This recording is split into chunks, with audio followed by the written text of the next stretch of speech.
to start, are you? Yes, I am. Okay. Hello everyone, welcome to another episode of Babble the Boba. Today we have a special guest. Today it's chellycat. Yay! Would you like to introduce yourself to chat?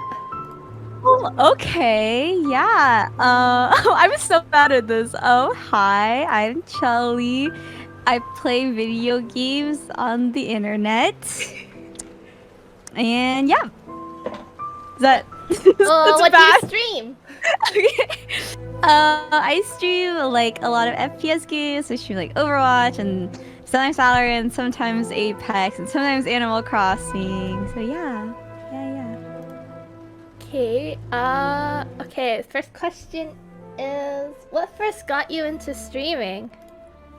Oh man. I after I graduated college, I dated this guy and he played a lot of Counter-Strike and I didn't do like PC gaming before that, but then like I was watching and I like gamed on like my Game Boy and stuff like that before when I was younger, but I never like had a PC and I just got really into it and then I wanted to play and then when I started playing, I started watching like Twitch streams and I was like, I'll just do it too. And yeah, that was like really long ago. That was like 5 years ago. Oh. Yeah.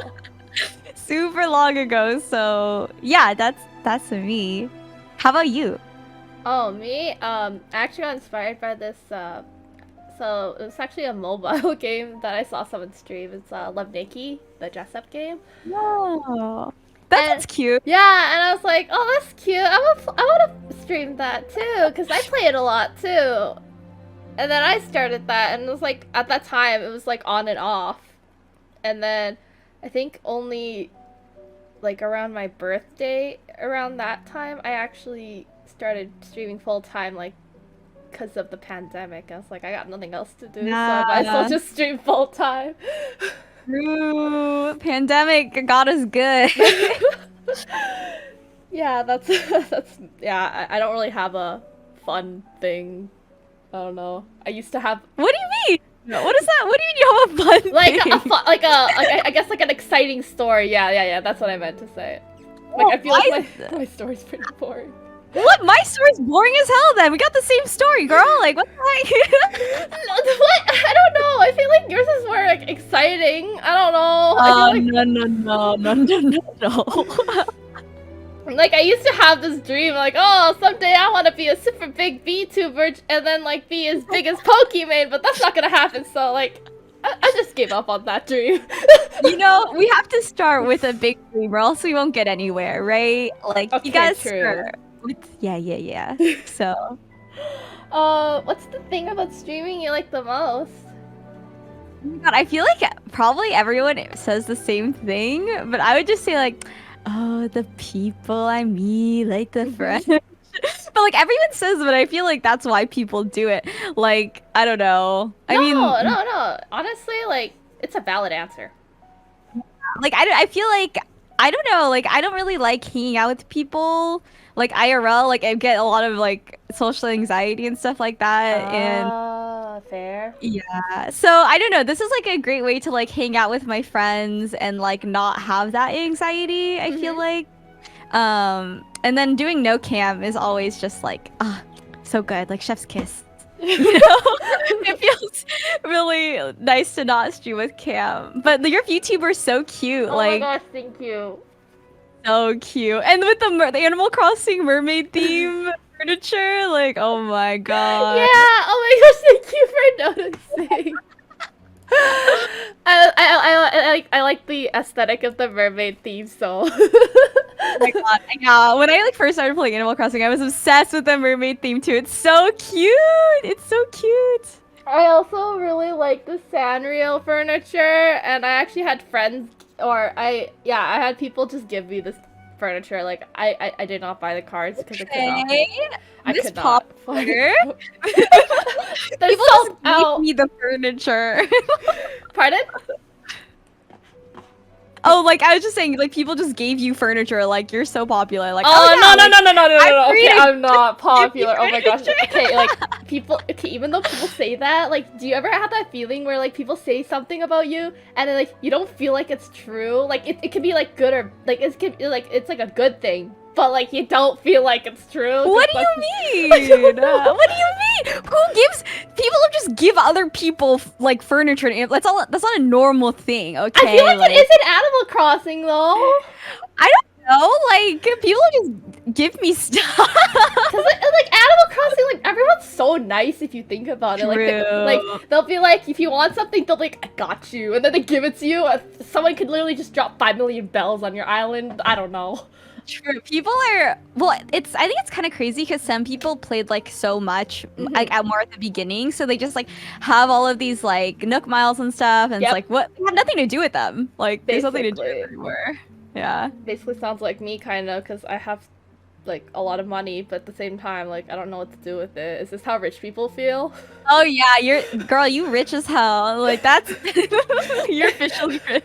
Like I wish I was that rich IRL. Not gonna lie though. I'm sorry, but like to not know what to do IRL. With all the money. Yeah. This is how like Jeff Bezos feels like he just has that much money and he's like, I don't know what to do with it. I'll just hoard it. Okay, but like I don't really want to be like an old white man though. Like I'm sorry, like I would take where I am and be poor and in my position. I don't know, you know what I mean? Like, yeah, understandable. Yeah, but would you do it? Would you trade your life for money? Yes, for money. No, honestly, I feel like even if I did like. It's like there's this problem with rich people, I feel like, because like they have lots of money but they just don't have enough time to like spend it.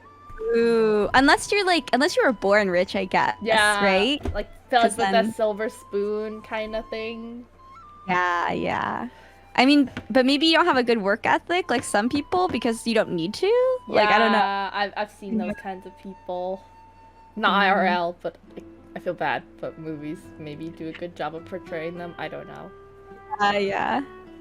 Okay. My next question is, what does your routine look like for the day or the week?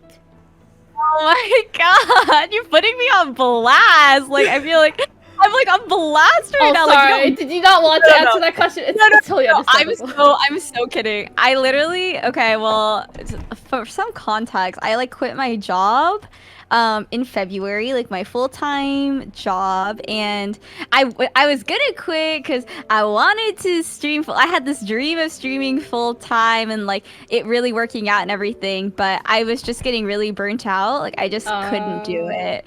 And then so now I'm just like I'm still luckily my boyfriend's like willing to support me and like he wants me to be happy, so I'm like really lucky in that sense. But I'm just kind of taking the year, and I guess so most days, okay, so I wake up at like 8:15 or something, and then I I know. I'm a different person than I used to be. Like legit. Well, then I go to yoga. I like drive 30 minutes to go to yoga, and then I come home. They shower, and then I maybe take a walk with my boyfriend around the neighborhood, and then we have lunch. Then I watch like Mindy Project or anime, and then maybe I'll stream or I'll like practice Japanese because I'm actually trying to learn. Like that's like my main goal. Like if I can like learn, like be like, you know, like kind of understand some stuff in Japanese and be able to read some stuff by the end of the year, like I'd be super proud of myself.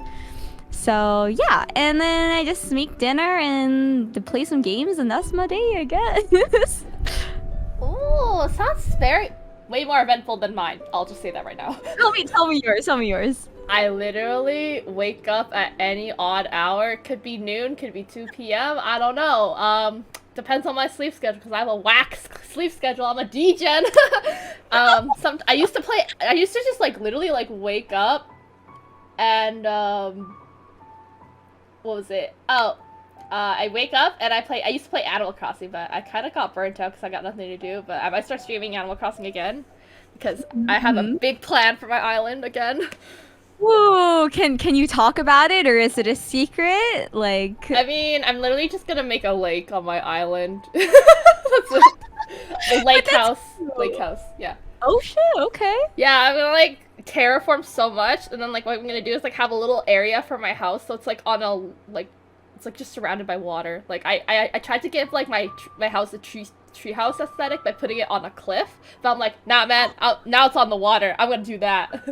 I love that. That's so cute. Problem is, I got too much stuff, so I gotta move stuff around. So yeah.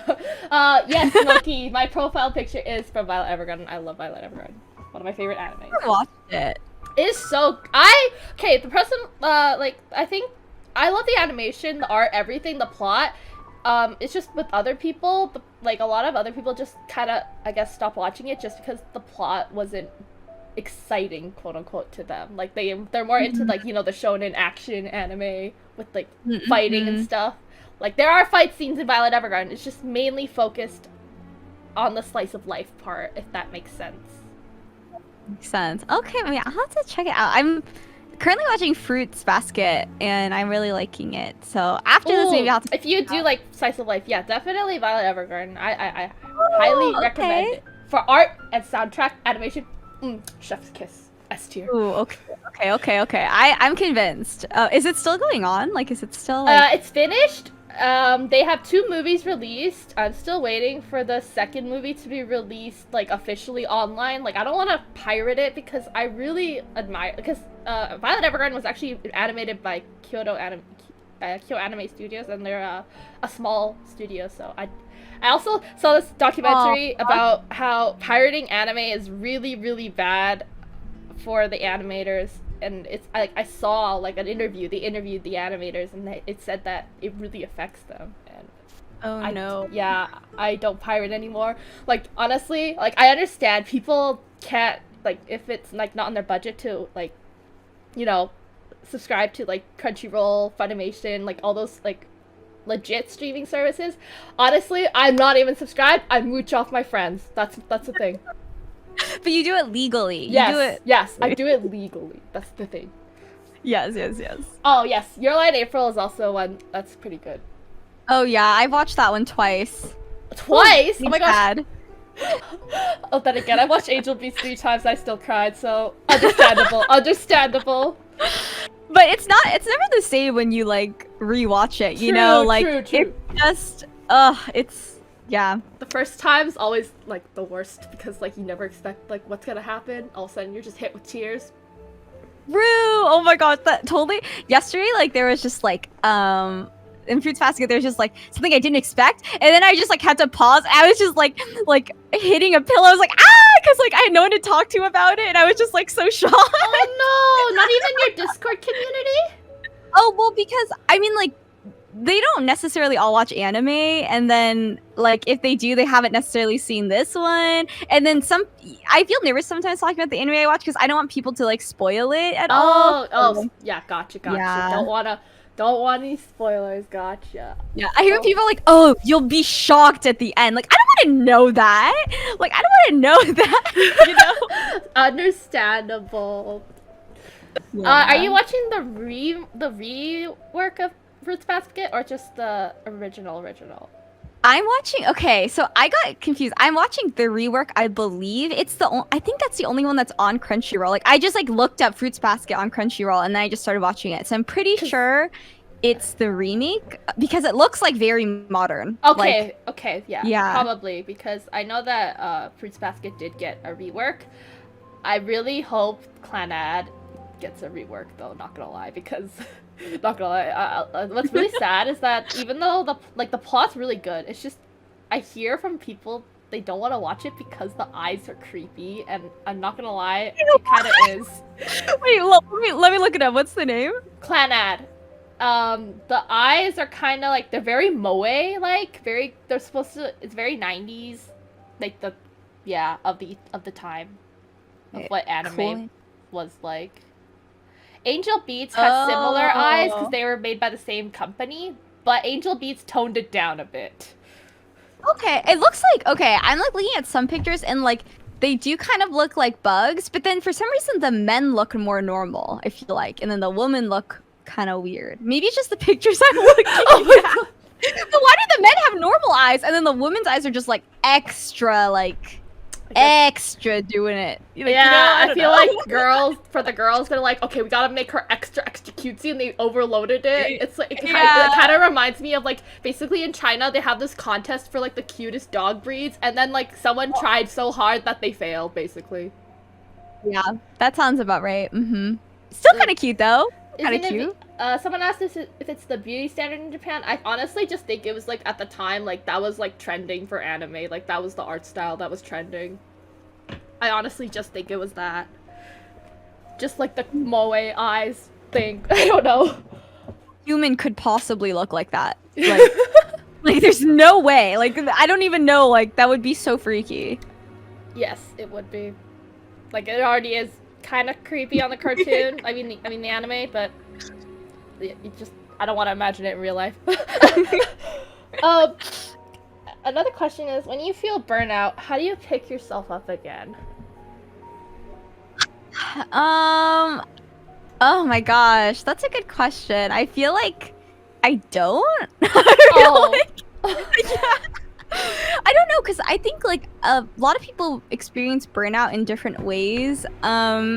For streaming, I think it's really, at least for me, really hard because, like, for example, like a lot of people are able to just chat like every day, and I just don't know how. Because it's like, how do you have more things to talk about every day? Like I'm tired and I have nothing else to share with you. Like I don't do anything. You know what I mean? Like I have nothing to talk about. So I guess I just like have to like take breaks. Like I just like I'm like okay, like I just need to like step away.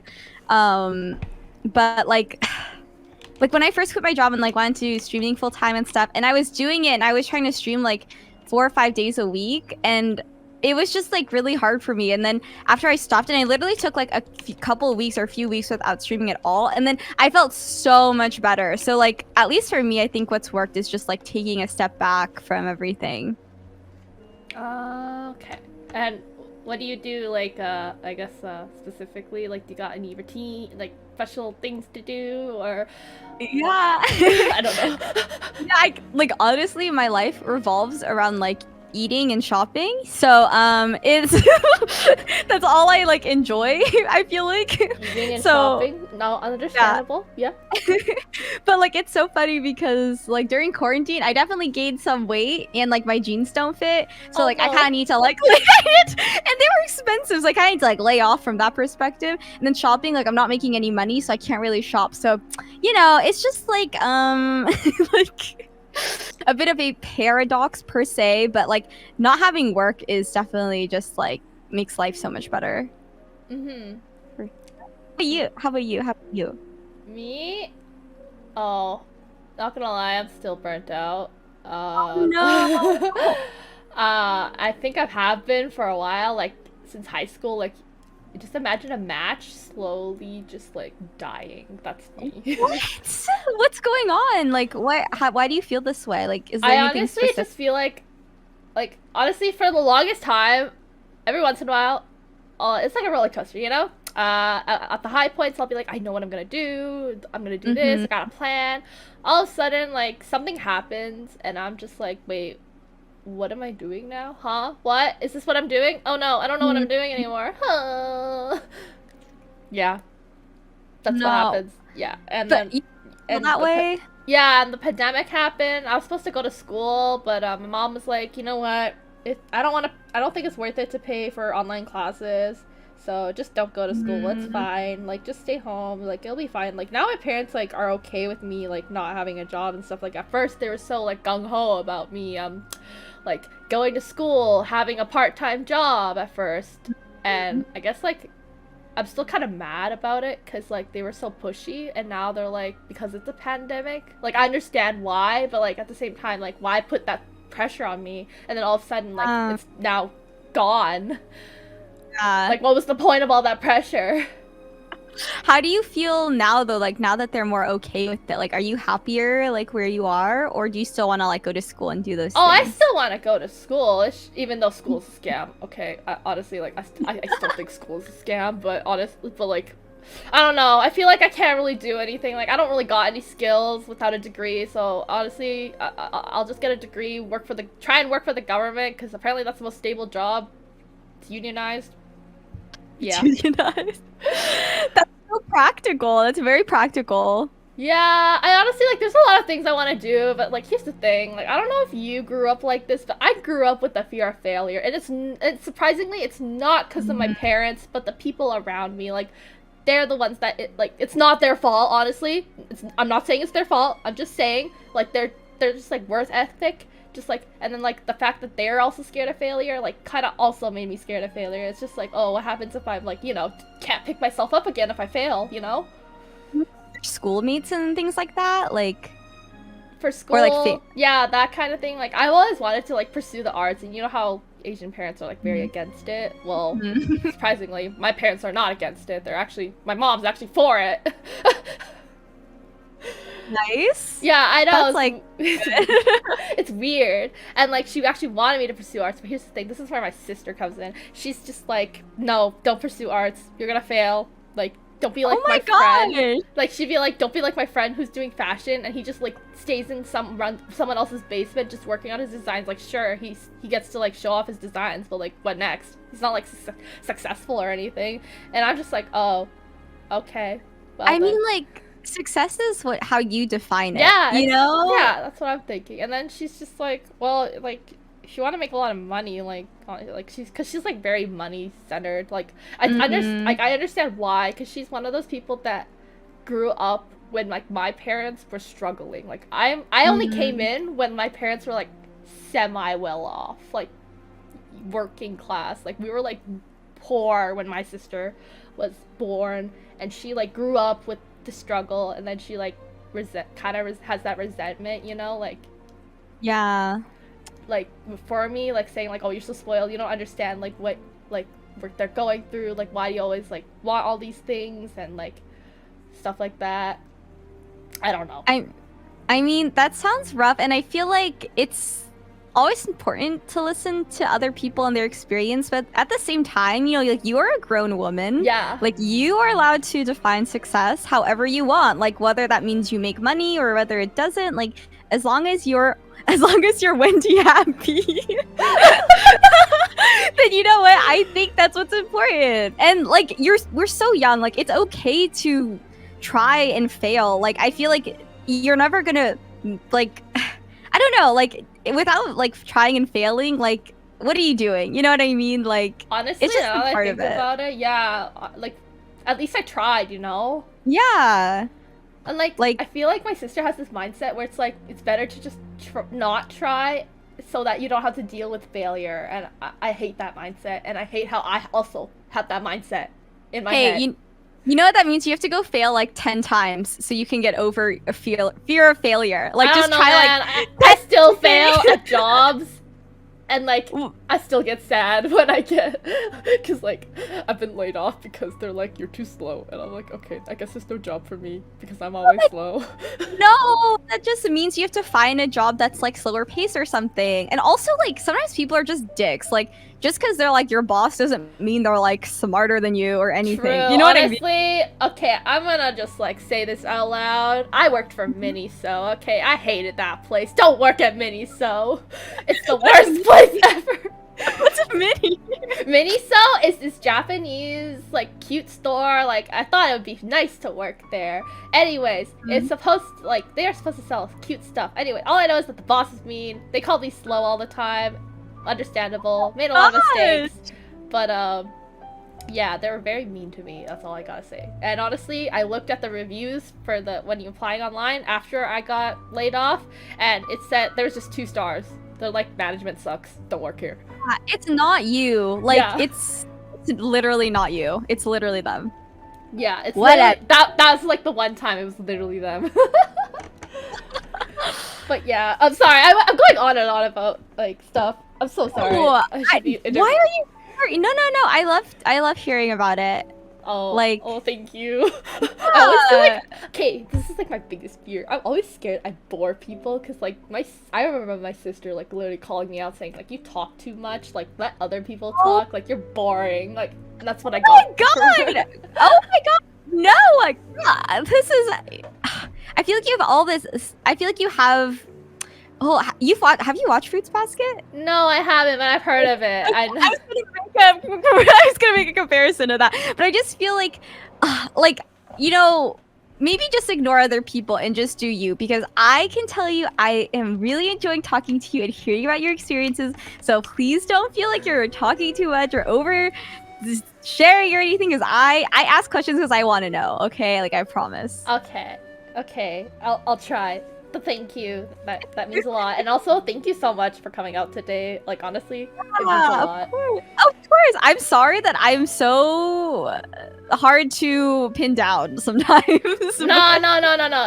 It's like not gonna lie, like I took a shot in the dark, like emailing like big Asian content creators, because this whole podcast was made to just interview Asian content creators, and I actually emailed like the bigger ones, like Ryan Higa, Offline TV, You. and Kanto Mando, and a bunch of other YouTubers. Not a lot of them got back to me. Like only like one really big one I actually got to interview got back to me. But you know what? One was better than none, right? Oh my gosh, good for you for taking the initiative. Like, you should be proud of yourself. Honestly, That's like writing emails is kind of nerve-wracking because I try to make it as polite as possible. Like I hope this is okay to ask. yeah. Like I hope I'm not bothering you, all that stuff. And I know you're busy, but just putting it out in the air. no, that's really, like, girl, you're doing it. You're doing everything. We love to see it. Yeah, thank you. I always feel like I'm not doing enough though. That's the thing. Hey, like with streaming specifically, or... No, just in life. I feel like I'm not doing enough. I don't know if do you ever have that feeling? I feel like I did. Like, I don't know. I have a very different perspective than if you talked to me like 2 years ago, though. Like, I think I'm like a lot more chill now, and maybe I don't feel that way like I used to, because like I like had a job and I was making money and stuff, and then like I just feel as like this money like is just not making me happy, and I'm just so unhappy. And I was like applying to a lot of places, like no one was responding, and I was just getting rejected, and I just like couldn't anymore. Yeah, and it's just, you know, like, yeah, and so now like I just feel so like thankful to be in the position where I can just kind of like live my life and try just to work on self-improvement and not like do like working on things that need external validation. I think is really hard, like on Twitch, like because if you don't see the numbers you want or whatever, like you can feel really down about yourself. Yeah, but like working on yourself, but like working on yourself, and like you love art, like working on your art, like that's about you. Like you can be happy with it even if no one else like gives a shit or anything like that, you know, like that's what's important, I feel like. Yeah, I like that, because honestly I feel like I'm that person that looks for external validation, but really I should be focusing on my internal validation. You know, it's hard, especially it's hard nowadays with like social media and everything. I think it's really hard.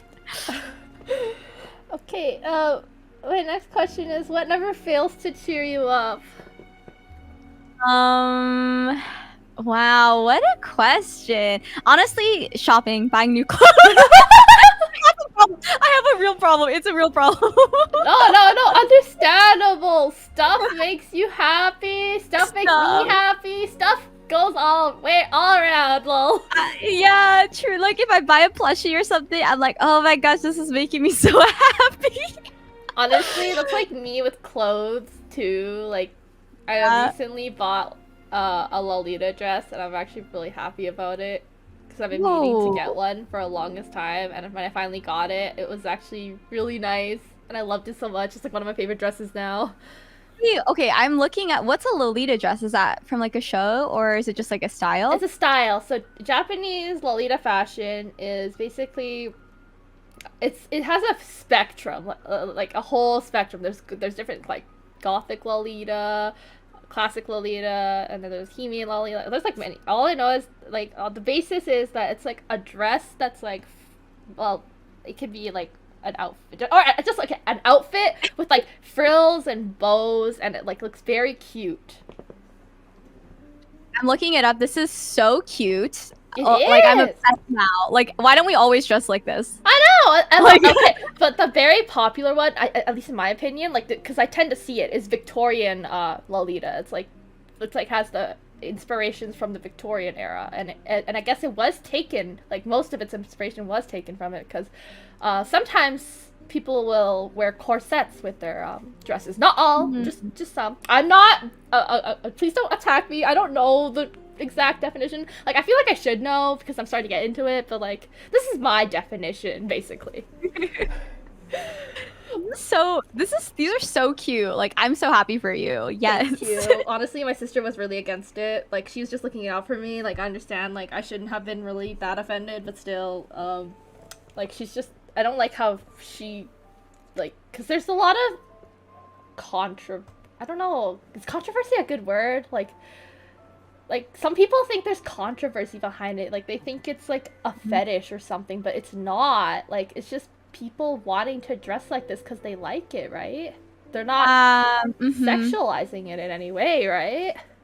There's always going to be perverts who sexualize anything, but like, you should do it if it makes you happy. Like, you should do it, you know? Yeah, and I understand that my sister's trying to make me aware of it, but I don't like how, I guess, like, she has that stigma against it. You know what I mean? Yeah.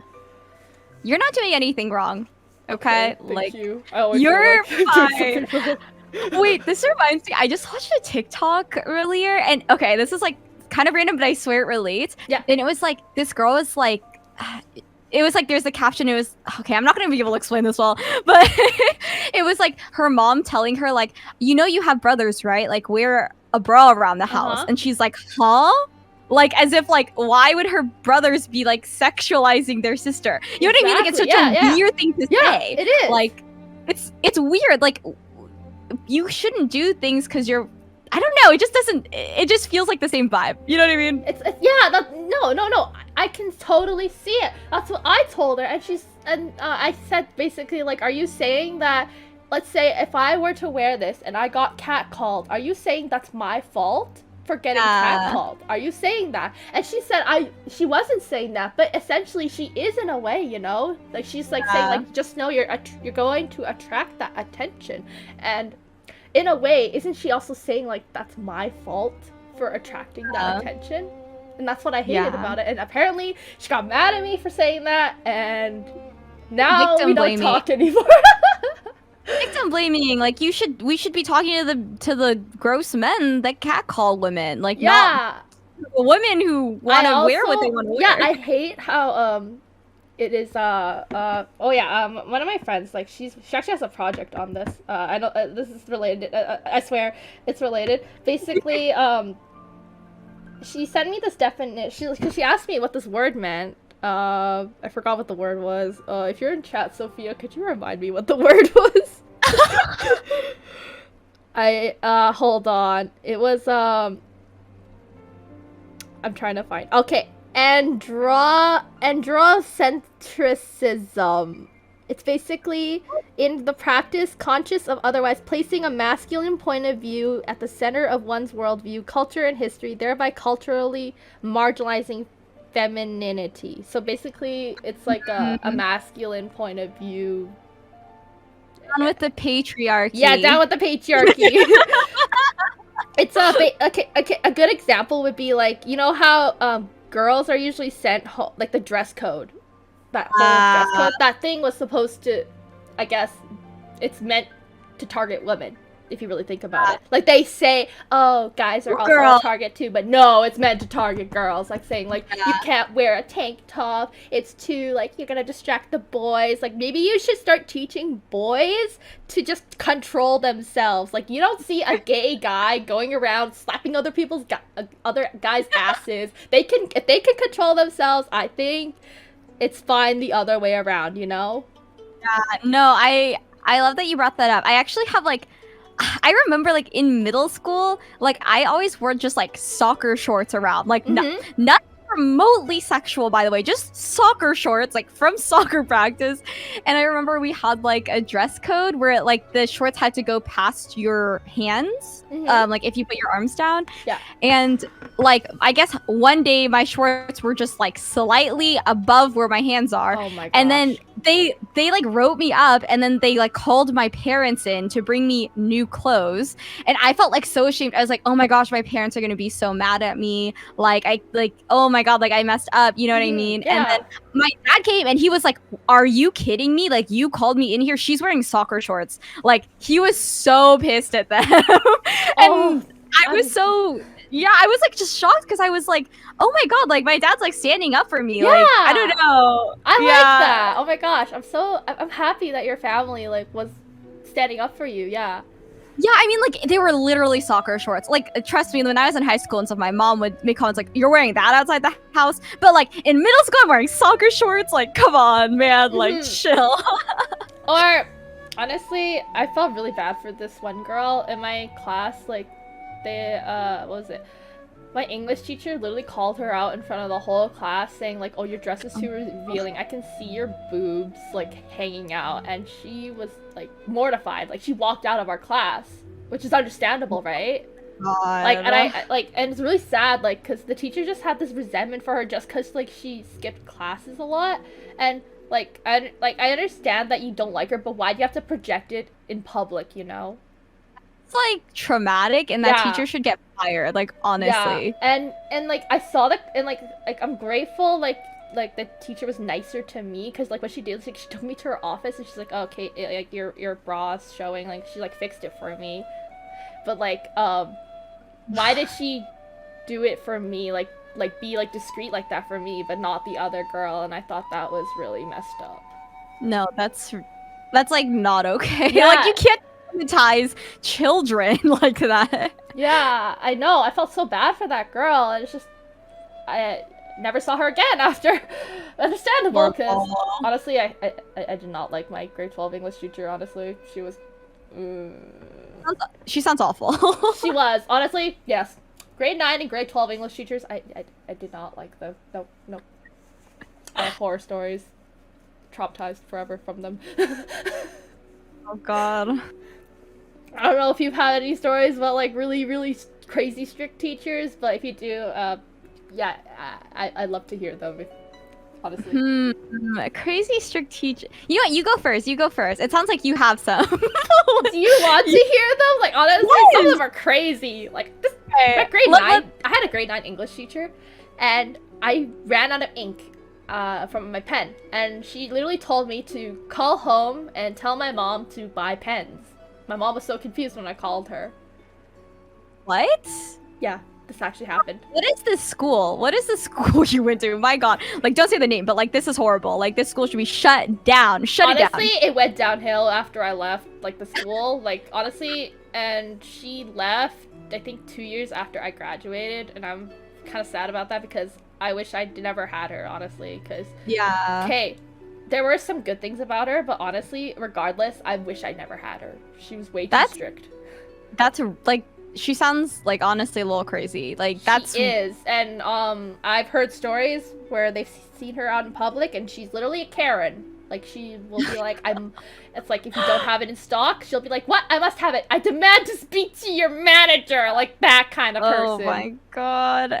Why is that person allowed to be a teacher? Like, that sounds so awful. I don't know, man. All I know is that I'm glad I don't have her in my class. She was kind of subtly racist, not gonna lie. No. Yeah. She also showed... It was very obvious, like, when she showed favoritism. And, honestly... Oh, here's a traumatizing one. Sorry. But, basically, one time, she told us to take notes for a presentation, right? It was about anti-bullying, right? Mm-hmm. And she's talking to, like, it was dead quiet in our classroom because we were working on something else. She's talking to the student teacher. She would tell her, like, oh, this goes in that pile. I heard my name, and, like, she was, like, saying, like, which student passed, which student failed. And I'm like, why are you saying this out loud? Why are you doing this, like, in a dead quiet room when everyone's, like, can hear, right? And I heard my name, and she said, oh, put her in the incomplete pile. Like, I failed, basically. Oh my god, yeah. What is She said that in front of everybody, and she also said this in front of everybody. Okay, basically, everyone passed except 2 people, and she said my name, this other kid's name, and I'm like, why do you have to say that out loud? And then this girl I used to be friends with, oh my gosh, she had the audacity to be like, what mark did they get if they failed? And I'm like, why would you want to know that? Oh my god, girl, I see why you're traumatized now. Like it feels like a lot's happened to you. Like okay, I'm glad you're out of this environment. Oh my gosh, yeah, I'm so glad. Like, honestly, that teacher like messed with my head. Like I did not need that. Awful. Oh my god, what the hell? This sounds. I feel like you should write a book. I feel like you need to write a book. Honestly, you know what I thought about? Okay, I don't know if you follow those animators like Jaden Animations or Domix. Oh yeah. Yeah, I wanted to just like have someone, or I don't even. I want to do it myself at the same time. Like I don't have like the patience or time. Or just the patience, basically. The patience. Story time? Yeah, story time. Just have, like, Domix or freaking someone else animated. Like, I'm willing to pay for the commission, obviously. But yeah, I'm just like, you know, maybe I should just have them just animate all my stories. Like, I think it would be way more funnier if they were just animated. So true. And then, yeah, and then you can... Oh my gosh, girl, you... I guess if only animation wasn't so hard. Then, yeah. So you're like, yeah. Honestly, if I... really wanted to, I think I could, like, if my relation, honestly, I wish my relationship with my sister was better, because I just, like, it occurred to me, like, she did animation, she went to animation school, she could probably, like, help me out and stuff, but honestly, it's not there. Well, you can always look it up yourself. I mean, True. it's just harder. Yeah, it's just harder. But, yeah, sorry, your story, do you have any? If you don't, we can move on. Not compared to yours, girl. I don't got any. Oh my gosh, it doesn't have to be that bad. Like as bad as mine. Honestly, honestly, it's valid regardless. Your emotions are valid. I'm also trying to validate my own emotions. Not gonna lie, but yeah. Your emotions are valid. Your emotions are valid. Yeah, all my emotions are valid. Everyone's emotions are valid. No, I honestly don't have anything. Like I feel like #blessed, I guess. Yeah. I'm really happy for you then if you had really good teachers or just like decent teachers. I think they're at least decent. They didn't like purposely traumatize me like yours. So I'm sorry you went through that. Honestly, I don't know if she purposely did it. Maybe she's just actually just a bad person, like just like that. Not purposely like that. True. Just doesn't have the social or not social, like just not, no. Just But yeah, I wish I called her out on that though. Like I wish I complained to the office and like, this is messed up. Sometimes it's hard to realize like when you're young and you're in that position, like that stuff, and then you grow up and you're like, what the actual hell? Yeah, I actually have this one friend who we kind of drifted apart, but she basically tells everybody that story, the pen story. Like I told her and she tells everyone about how crazy that teacher was.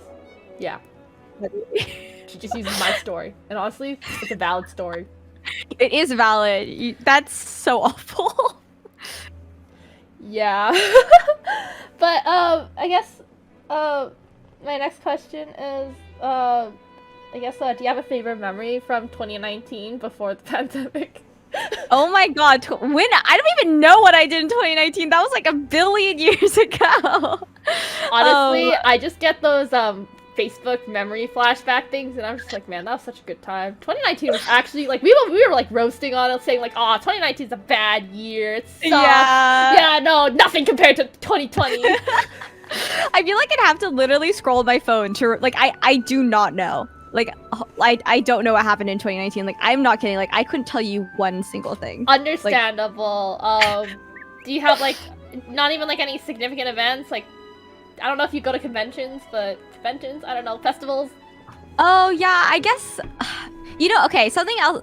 Something I think I did in 2018. I think I went to Coachella and I saw Blackpink if they were there in 2019. Yeah. I don't remember if that was 2019. I'm so confused, but that was like amazing. I think it was 2019 probably. Yeah, right? Because I think 2019 was when Blackpink was starting to like really become popular. Yeah, like, internationally. Yeah, because first it was BTS and then Blackpink.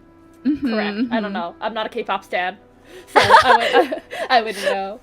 I wasn't until I was already gonna go to that Coachella, and then I saw that Blackpink. I was like, oh, who's this? And I started listening to their music, and I was like, wait, they're gorgeous. They can sing. They can dance. Like, I want to be them. Like, understandable. They are so pretty. Yeah, it's like it's kind of ridiculous. Like, do you have a favorite song by Blackpink? okay, wait. There's Don't Know What to Do. Like, that's my favorite one. Like, I love that album. Understandable. How about you? How about you? I like Live As Your Last, but I haven't heard all their songs, so. Wait, did you see that meme from Coachella where it's like, and I want everyone to live like it's your last? Have you seen that meme? I think so, but like, it's like ringing a bell. Like, Yeah. maybe I've seen the Okay. meme. Okay, just imagine that meme with like the lady and like you see like the math equations, like that's me right now. Yeah.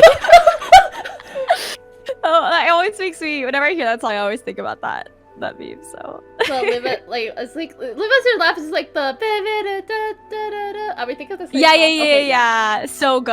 Yeah, so good. I love that song. Like, it makes me happy when I listen to it. Honestly, that album is full of bops. I might listen to it then if You should. Oh no, that album is super good. Like, I like it more than their like more recent stuff. Yeah, understandable. Do you okay?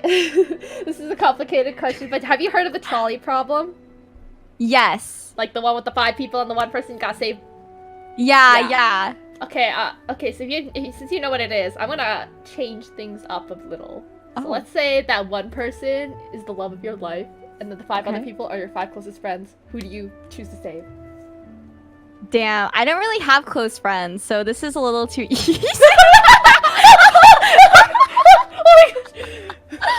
Girl, you gotta ask. If it was like, okay, let's say it was like my cat versus 5 cats that I think are really cute. I'd probably still save my cat. Understandable. Because, like, I mean, obviously it's like more lives, but they mean less to me. Like, as horrible as that sounds, like, I don't know. Like, No, it's understandable. Like, I only ask this question because many people have different answers. Yeah. Yeah, I feel like the way I would think about it is like every person, let's say like they're worth like X units of like happiness or whatever your currency is to you. Like, I guess it just kind of depends. Like, if like the love of your life is worth 5, but then each of your friends is 4, and there's like, you might want to save all your friends. Like, but like for me, who doesn't have that many friends, it's like kind of 0 the other side. So I guess it just depends how much you value like those friends. But Yeah. I think like, I don't know. I feel like I would probably prioritize the love of my life because that's the person you're gonna spend your whole life with. I don't know. How about you? Wait, how about you? Oh, honestly, I don't have a love of my life, so honestly, I just pick my friends because honestly, I value my friends so much. Like, honestly, it's become a problem. Not gonna lie. Because, Why is it a problem? so basically, people I've dated in the past, some of the 2 of them did not. Like, I seemed like they didn't really like how I valued my friends so much, you know? What? Why? Like, I don't know. what? Like, they're just like, how do I put this? Like, they didn't like how I like to talk about them so much. That's weird. Yeah, like, I like, there's this one guy I dated, like, he didn't seem to care. Like, I think he was neutral about it, but the recent one, it like weirded me out when I heard him like he say like he would throw his friends under the bus for me, and that weirded me out. What? Like not literally like throw them under the bus. Yeah, but, like, yeah. But like he would like do things that were like that kind of like screwed his friends over. Like, not really, but like like it kind of just inconvenienced them in a way, just like to spend more time with me. And like, it's nice, but like that kind of doesn't sit right in my head, you know? Yeah, that's weird to like. Was he like bragging to you about it? Like, oh, like I did this for you or something? Kind of, yeah. That's weird. It's like hard to think, hard to know because it was a while ago, and like now, like only recently I was like thinking about it. Like, that's kind of weird. Like, do you not value your friends? Like, I thought you have like really close friends, and like you're saying you throw them under the bus for me. Like, I don't know. That doesn't sit right with me. I'm sorry. Like, I mean, I guess like it kind of shows like he doesn't have loyalty, you know, or they don't have loyalty. Like, it kind of like it shows like that they value like the love of their life more. Like, if I were to give them this problem, probably like they'd probably choose the love of their life. But like, I don't know. It just doesn't sit right with me when you throw your friends under the bus. Like, isn't there that saying like, what, bros before hoes? That's funny. Yeah, that's. Wait, you know what this reminds me of? Wait, you know, okay, I don't know if you would share this with people on Twitch, but you know how like someone posted about you on a site kind of thing? Did anything come from that? Like, wait, like someone posted about me? Yeah, okay, like, I don't want to be too specific in case like you don't want to talk about it publicly, but like your friend made a post about you, like saying like, oh, like she's like you should date her or whatever. I mean, freaking someone auctioned me off on Subtle Asian Dating. Yeah, that's what I'm talking about, but I didn't want to like I didn't want to like say that in case like I don't know. Oh gosh, that means people are gonna start looking for it. Well, you I can't. know, I said don't say. Because like if people don't know what it looks like, they're gonna be like, oh, we gotta go find it. I'm like, Oh my Here's the thing, God. you probably won't find it because it's probably like deep somewhere. Okay, yeah, you're probably gonna find it. Not gonna lie, you're gonna know what I'm gonna look like. Oh, that's great. You're beautiful. It's okay. Okay, like okay, it's not that part I'm worried. Okay, that is partially why I'm worried. Okay, anyways, but like I like to just like I wanna like have the reason why I have a VTuber is so that I can hide away in case like in the very slim chance that I do become as big as Pokimane, like the very slim chance, so that I can be like Hannah Montana and like, you know, pull a Hannah Montana, just be like Miley by day and Hannah by night. But like I feel like when you're that big, even like people know, like if you're Pokemon level, like people know everything about you. You know what I mean? Oh like, yeah, true. Because you can't even hide it anymore. But like I don't think people that know who Corpse like what Corpse has in looks like. Oh right? yeah, that's true. Yeah. I think he hides it away like pretty intensely. Like I don't hide it away as intensely because like there are pictures of my cosplay out there. I just kind of hid all the pictures of me, like my without wigs and makeup. Yeah. Yeah. Wait. Also, I've always wanted to do like a cosplay. Like, who have you cosplayed? I'm curious. Me? A cosplay? Yeah. Mira Jane from Fairy Tail, Kotori from Love Live, Wendy from Fairy Tail as well. Hence my name, Wendy Happy. Those are like my two favorite characters from Fairy Tail. I cosplayed. This was like a bit like my first cosplay ever. This was the girl from Castle in the Sky. Her name is Sheeta. And it was very casual. That was my first. And then I think I cosplayed Navi, the fairy from Legend of Zelda. You know, the one who always screams at you and be like, watch out! That's cute. What about you? Have you cosplayed anyone? No, not really. It seems like really hard, and like I don't feel like I'm good at like makeup and that kind of stuff. Honestly, and I wouldn't know how to put on a wig. How cosplay has become like this like thing where you have to look like a supermodel. Like no, yeah. It's meant to be for fun. That's like the original like meaning behind cosplay. It's just meant for fun. Like there's some people who are so try hard. Like yeah, you can be try hard, but like don't roast other people when they're not as try hard as you. You know. True. Just have fun, and like that's why like it makes me sad that a lot of people don't want to get into cosplay because they're scared that it won't be good or whatever. Just do it. Have fun. I don't care. That's You're true. not killing anybody, are you? I feel like when I see cosplay and stuff, it's like on Twitter, and then yeah, they're like supermodels and like definitely like a lot of editing to like make their like hair and their eyes look, you know, more like the characters or whatever. But it's like I don't know, like I'm like okay, like maybe I can't do this. If there was a character you wanted to cosplay, like which one would it be? What a question. I feel like I feel like I'd pick me personally, I feel like if I really want to, I just pick someone like easy, like you know, like who wears like a honestly, regular like just something like easy to start off with is understandable. So yeah, well, it's also hard. I feel like if you want to get like nice ones that are like hard, like it's so expensive, you know. Oh, definitely, it is expensive. Yeah. But I mean, if you got cosplay friends, like I'm pretty sure they're willing.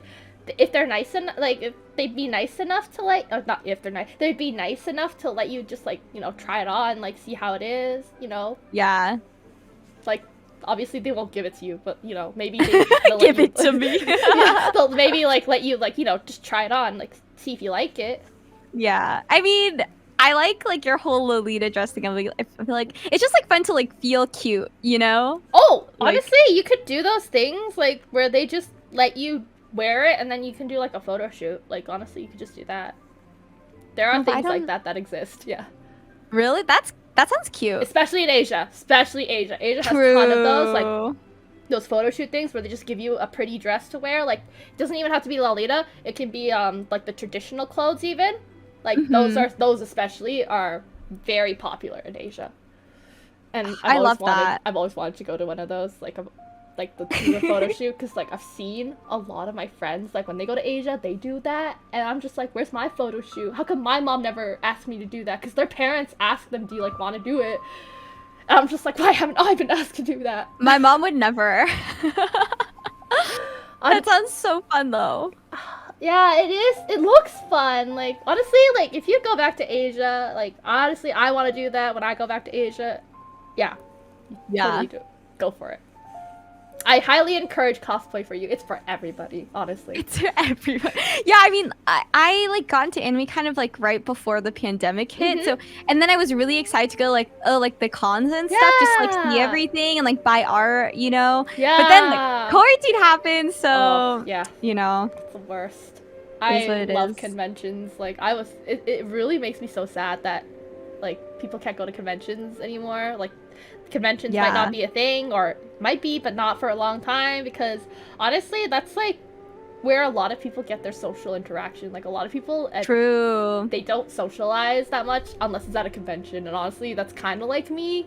I like, not gonna lie, I am literally a social butterfly when it comes to conventions, because I just love the atmosphere, you know? It's just so nice, and like it's so easy to make friends. Like you just see someone cosplay something you like and you have something to talk about. True. Like there's already like a shared interest. Yeah, exactly. Like, yeah. And it's just like so easy. What's like your favorite part about like going to a convention? Like honestly, specifically? It's just making friends. Like, aww. That's like my favorite part, just like making friends. Like it used to be just meeting voice actors that have voiced in like in Fairy Tail, because I really like meeting them. But honestly, I found that I liked making friends. Like honestly, there's still some people I still talk to every once in a while, and that's really nice. That's cute.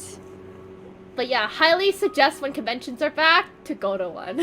Yes, I really want to. I also just love like buying like that like art. I feel like that's there. So pretty. Yeah, I like how you can actually, you know, look at it, and if they let you like touch the charms. Touch the charms. Yeah, because they sell like charms, lanyards. I know someone who just sells almost everything, and she's really talented. That's all I gotta say.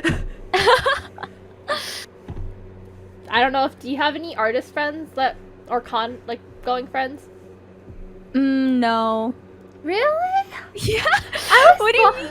I don't know. I thought like maybe you like because you got into anime, like, then like you might have like these kinds of friends. I guess I don't know. Yeah, I know.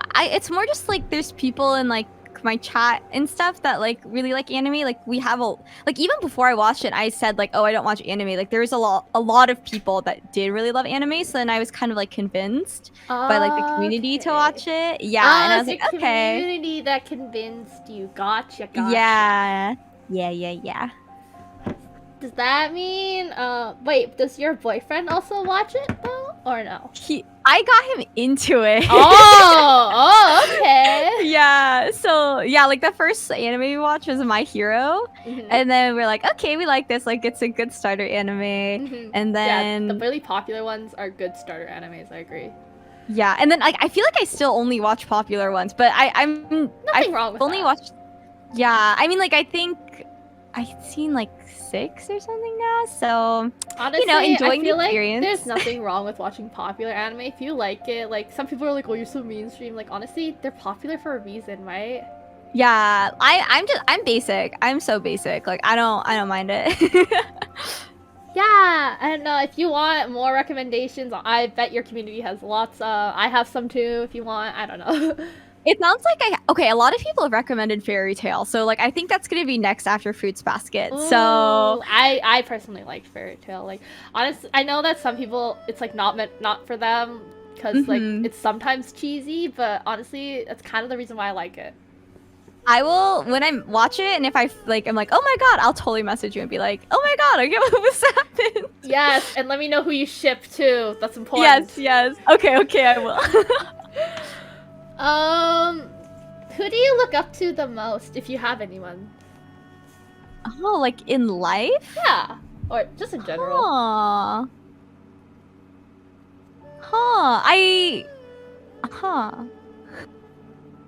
I feel like in terms of like streaming and stuff, I'd probably say like the OTV crew. Yeah. Yeah, because I don't know, it just, I mean, it must obviously be hard for them to maintain the personal and like professional levels and also try to grow but it just seems like it'd be so nice to have a group of people who, you know, support you and want you to do well and like also just like have your shared interests and like they all create content together. It just like feels like it's very like symbiotic. Yeah. Yeah. And I think they're like it's just like it looks like they have a lot of fun too. Like sure, like their life isn't all roses, but like they have each other, which is really nice.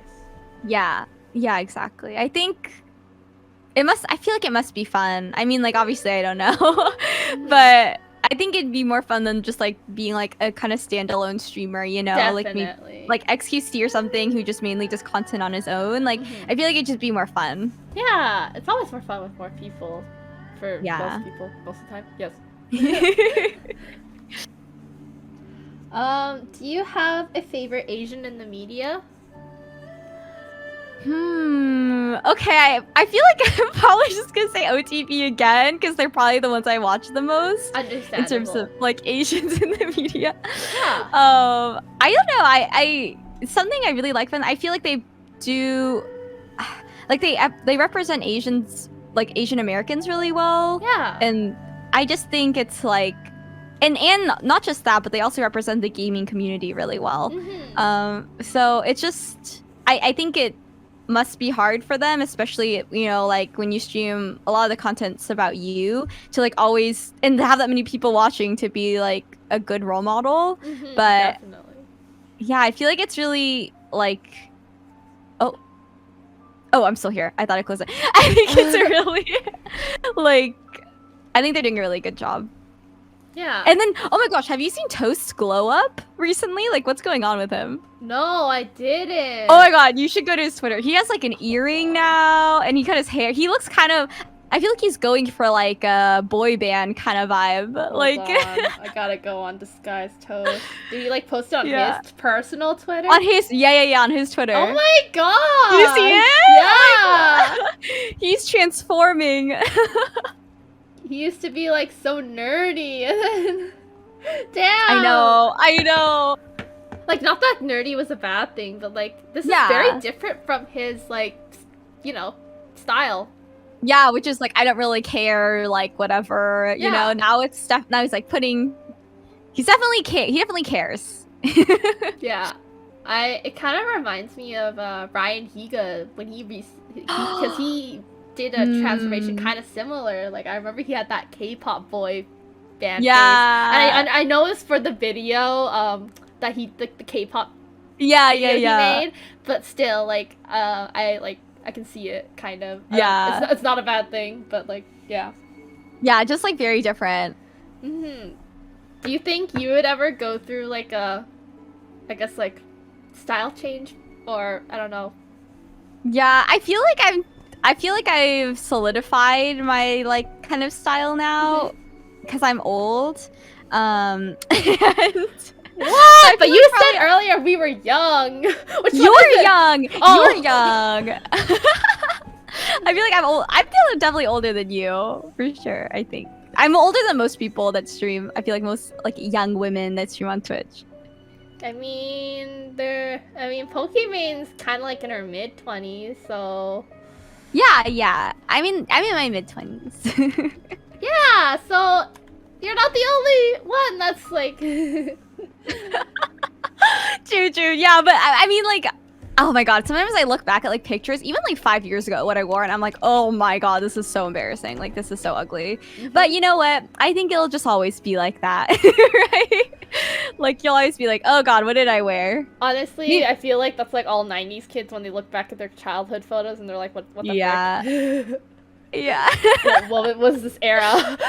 How about you? What's your next era? What's your next era? My next era, honestly, I really like just pastels and all that stuff. And I think Me too! Yeah, I think I'll I always love stick pastels. with that, you know? Yeah. And like I always loved like Lolita fashion too. Like I'll wear that occasionally, not all the time, but you know, occasionally. Love that for you. And I guess like my style is quite girly in a way. Like not that it's a bad thing. I'm not trying to say it's a bad thing. I'm trying to also like rethink it cuz like I don't know. It's always like looked down upon like the girly fashion. Oh my god. No, if you like it, you should do it. Oh yeah, my god. Yeah, exactly. And I really like I guess like also a lot of my fashion choices are kind of inspired by Taylor Swift because I love Taylor Swift. We love Taylor. Yeah, I like my favorite albums were 1989 and Red, and like that's like my favorite like her fashion era. Like her fashion's like retro and like the floral print, and it was very girly, and I loved it. Like that's like how I wanted to dress. Yeah, you should. Like we love that. Like, ugh. I also loved her obsession with high-waisted shorts. Like, honestly, the media was just like, where's her belly button? Does she have a belly button? Is she hiding it from us? It's funny because she's so tall. Yeah. And at that time, she was like super lanky too. And so I feel like it made her look even more tall. Like, she looked so tall. She's 5'10", I think. I know. Yeah, she's super tall. For sure. And I guess that's kind of why, Carly Kloss and her got along. Like they used to, now they kind of drifted apart. Like they were both super tall. Carly Kloss was actually taller. She's 6'2". She's a real model. Yeah. Yeah. And I remember like seeing her in this thing. It was a science show, and how she's standing next to this guy, and she's like towering over him, and I'm just like, this is actually kind of funny. Yeah, I guess, yeah, because, like, you kind of, when you see supermodels like that, I feel like they're always next to other tall people, like other models. But then if you saw her next to, like, a regular sized person and be like, oh. Yeah. Super tall. Oh my gosh. Even, like, 5'8" is pretty tall. Like, my friend is 5'8", and Wait, how tall are you? I'm 5'5", and she's 5'8", and I'm just, like, looking up at her, and I'm like, oh You're my 5'5". I'm 5'6", sorry, real. 5'6". Oh my god! I would kill to be 5'6", girl. I swear, I would kill. Honestly, I wish I was a bit taller, but maybe I like my height. I don't know. I think 5'6" is a really nice height. I feel like, you know, you have some height, and I don't know. I just dream. Why? How tall are you? I'm 5'2". Oh, hey, that's actually cute though. I'm small. I want to be taller. I mean, if it makes you feel better, you have more room in the back seat. That's true. And on airplanes, you know, yes. have more room. I still feel cramped though. So. Oh, never mind. Yeah, what was it? I haven't traveled in a while, but yeah, I always liked airplanes, but then I remember why I hate them. It's like the crying children. Oh god. Yeah. Or like sometimes someone sits next to you and like, no offense to them, but they just smell really bad, and you have like a long flight. It's like, oh my god. Or they're just they make you feel uncomfy just by their presence. I don't know. That's just me with people in general. I sound terrible, but it sounds bad, but I swear it's not as bad as it seems. No. I relate. Like I went to yoga this morning, and then like and you know, it's like a small studio, so everyone just puts their mats on, whatever. Then some put their mat on near me, and I was like, I don't like this. Please go further away from me. Even though he did nothing wrong, right? But I'm just like, I don't want you to be so close to me. Definitely understandable. I get it. But yeah, the thing that gets me the most is crying children. I'm just like, man, people who have private jets are so lucky. Yeah. Oh god. I mean, do you want to have children? No. Me neither. Like, it's like the pain of childbirth that scares me. But how about, what if you had like a surrogate though? A surrogate? No, even like no, I don't want children because like they're expensive. Like I was expensive as a kid, and like I feel bad about that. So I'm just like, yeah, no, I'm sorry. But you would also have a C-section. True. Like you can do that. Here's the thing: I don't want to just deal with children in general. I'm not good at dealing with them. Like, if they start crying, they throw a tantrum, I feel like I just yell back at them and be like, "Can you not?" Like, we do not have the emotional maturity to take care of a child. Yeah.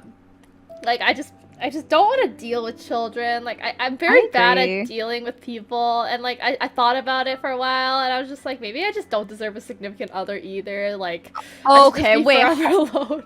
It's not about being deserving. Hold on. Like, if you want to have a child, you deserve to. No, I don't want to. Okay, then that's fine. Oh, no. I too do not want to deal with a child. Yeah, they're expensive. Like, you know how expensive diapers and food and clothes are? Like, I want to take care of me. Like, you know what I mean? Like, not that there's anything wrong. Like, I'm glad people want to have children, like, you know? There's nothing wrong with, like, other people having children. Like, you can have children. Like, go ahead. I just don't want to. Just don't implement, like, me. Like, don't pressure me to have children. Like, I don't want to. Yeah, I just, like, don't want my life to... And it's fine if you do, but I just don't want my life to, like, revolve around, like, a little thing. You know, like, I want to live for me. Yeah, like, you know? Yeah, I want to live for myself. Like, do things. Like, there's a lot of things I have not done in Oh yeah, mom asks when Spider Jen says that her mom always asks. I mean, I know that there's the option of adopting and like maybe I might foster in the future, but just, I don't see it right now, you know. Yeah. Oh my gosh, I like had to so I'm an only child, so I feel like it's worse for me in a way because I like the only way my parents will have a grandkid is if I produce one. Oh. Yeah. So I like kind of told my parents like maybe years ago, I was like, oh, like I feel like I feel like I'd be really happy, you know, just kind of like trying to bring it up casually. So because I don't want them to expect a grandchild and me like never wanting to have one, but you know, you can't have kids for other people. So yeah, or and like I feel like my mom kind of puts that pressure on my sister too, because I think she stopped, but every once in a while, like if there's stuff I want to get rid of, my mom will be like, no, let's keep it for your sister when she has kids. Oh, I'm like, no. I'm sorry, what? Oh no. Yeah, like there's a lot of books I want to get rid of, and I'm like, I'm just gonna like donate it to like that secondhand bookstore down like over in the city, because like they give me credit. And I can use that credit to buy books I actually want. Yeah. And she's like, no, I want to keep them for my grandkids. I'm like, oh my gosh. What if she doesn't have grandkids? Like, I haven't even, like, she's been with that guy for like more than 10 years, and they're not getting married anytime soon. Like, they say they're going to, but like, are they really? I don't know. It's been a while. I'm not pressuring my sister, but like... Yeah. A lot of my friends, I tell them about this, and they're like, why isn't she married yet? I mean, I guess everyone moves at their same pace or at their own pace. Yeah. And also, I feel like, especially in relationships, there's like stuff only that like those two understand. You know what I mean? Yeah. Like, I remember I asked, like, I was just curious.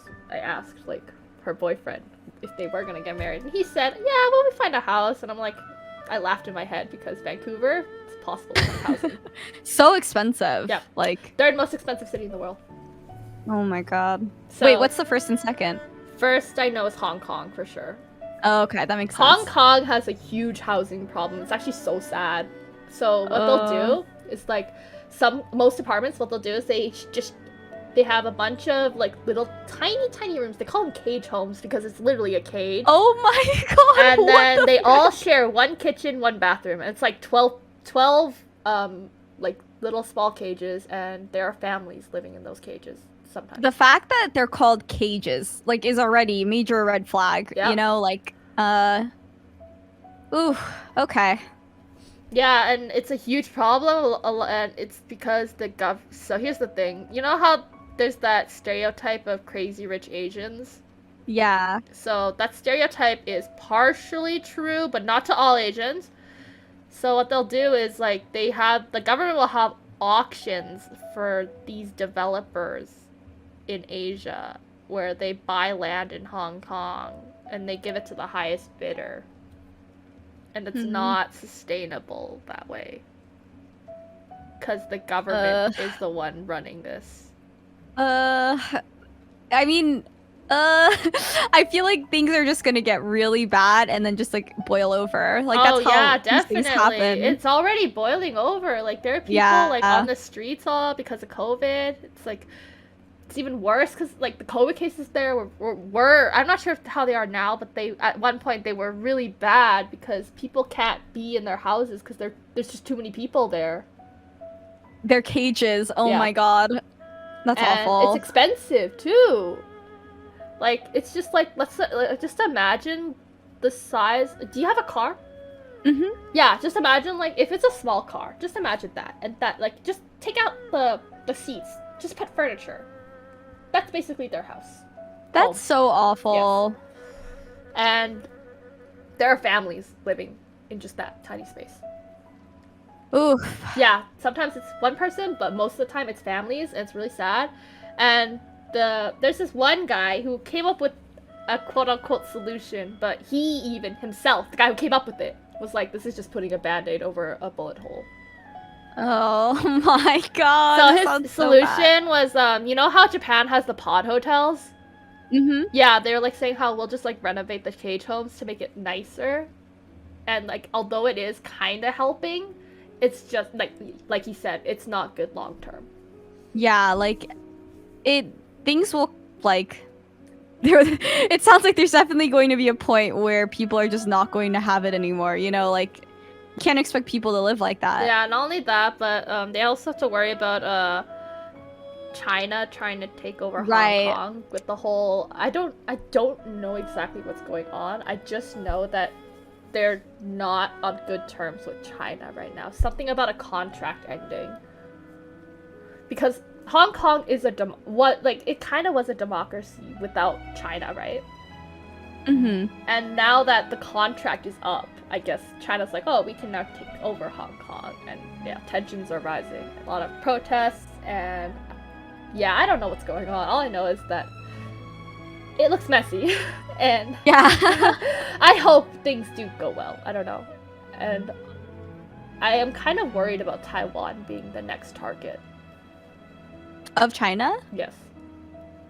Oh god. All this stuff. Yeah. It just it feels so like out of control and just crazy, and I don't feel like the world still like has a good way of like resolving these things peacefully. Definitely. Like I don't know. Like what it's just scary because like you know like people are probably going to like get hurt and stuff, and it's just like so like horrible to think about. Yeah, and it's kind of sad because there's a lot of problems that are just as important, or I don't want to say just as bad, like just not as bad, but they go unsaid, like they're unheard of in a way. Yeah, like we don't talk about it because I don't know, just not heard of, and that's why I really like this one YouTube thing called the same documentary that like the same YouTubers that did the one about the animators. Asian Boss. I really like Asian Boss. Yeah. They talk about stories that go unheard, basically. Yeah, I mean, it's so important. That's why it's so important to have like to make sure the media covers all kinds of news, you know, not just the ones that people will necessarily click on. I mean, I understand why they would want to prioritize that, but like as like media outlets and as like news companies, like they have a responsibility, you know? Definitely. That also brings me to my next question, which is if you're like, you don't have to share if you're not comfortable, but have you personally experienced racism? I would say yes, but like pretty casually, if that makes sense. Like luckily I grew up in California, and you know there's a lot of Asians and a lot of different ethnicities like that mixed together, which is really nice.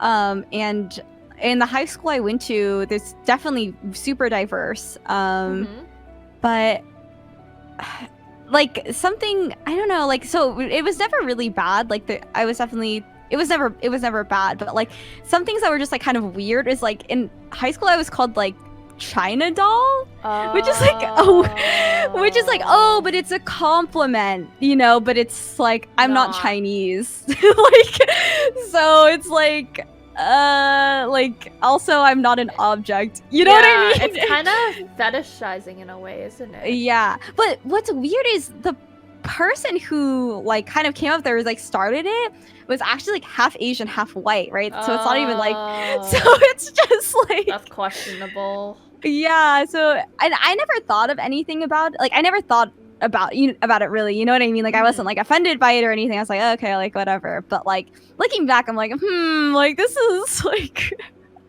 very questionable as a nickname for someone who's Chinese, like not even Chinese, like I'm Vietnamese. Like so yeah, I don't know. Have you ever had the model minority myth applied to you? Oh yeah, oh my gosh, in college I took a course actually, like, and I'm so glad I did, about like Asian American, it was like an Asian American studies course. Yeah. And yeah, I mean, you know, like I mean, like, I think I don't want to say like all Asians have heard this, but like the classic like, oh, Asians can't drive jokes, you know, definitely heard those. And then also like, oh, you're not good at math, or like, oh, you got like a worse like score on the math test than me, but you're Asian, you know, like, oh god, like all that kind of shit I think is really stupid. And yeah, I mean, I think like something I'm really grateful for now is I feel like things like, you know, even just movies like Crazy Rich Asians, like being created and produced, like it's just so important for more Asian Americans to have a voice. And just because there's different, like, it's just because it's a different kind of racism doesn't mean it's not important and like should be ignored, you know. So yeah. Do you know where the model minority myth, why it happened, I guess, or where it originated? You know what? I don't. Like, not necessarily. I know, like, something in that class that I thought was really interesting that, like, the professor talked about was, like, oh, like, being an Asian, it's, like, you're not accepted by minorities like Hispanics or, like, African Americans because they think, like, oh, you know, like, you don't understand our struggles. But then you're not accepted, like, but then the white people, you know, would also never accept you. Exactly. Because you're not white. And this actually applies to the model minority myth. So back when sorry, do you want to hear about it? No, of course. Yes. Basically what happened is, do you remember the railway and how it was built by the Chinese immigrants? Yes. So after that, a depression happened, and of course, guess who gets the blame? The Chinese immigrants who came to get a job in the railway. And what happened was, after that, like, after people like had this perception of, oh, like Asians are like stupid, dumb, they're dirty, they're opium obsessed, like they actually originally had this stereotype about us. And this was even when they had the Chinese Exclusion Act too, where they prevented us from immigrating. And also they also thought women were prostitutes, like all Asians were just prostitutes or whatever. And then it was only when in the during the Cold War, the Soviet Union was starting to spread propaganda, not really propaganda if you really think about it, saying like, oh my gosh, the States are so racist, like why would you support them and stuff like that, what's up with that? And then the States were like, oh shoot, we don't really like this image of us, so they decided to quote unquote suck up to Asia, and they allowed Asian immigrants. However, there's a catch. They only allowed the successful Asian immigrants to come over. The ones who were doctors, lawyers, scholars, anyone who could contribute to society, basically, were only allowed to come in. And then the government's like, hey, these Asians are actually pretty smart. And then they start to promote propaganda saying like, oh my gosh, look at all these Asians, super smart and stuff. And that's where the model minority came in. Not only that, there's even a more sinister reason. The model minority myth is used to put down other minorities. True. Yes. Like, why aren't you more like them? Yeah, exactly. Yeah. It's really sad, and it also hurts us too, because if you think about it, like, have you ever had someone just, like you said, you're good at, oh, you're not good at math, like, aren't you supposed to be, like, good at math and stuff? And then don't you get, like, the feeling, like, they look down at you in a way when they find out you don't fit the model minority?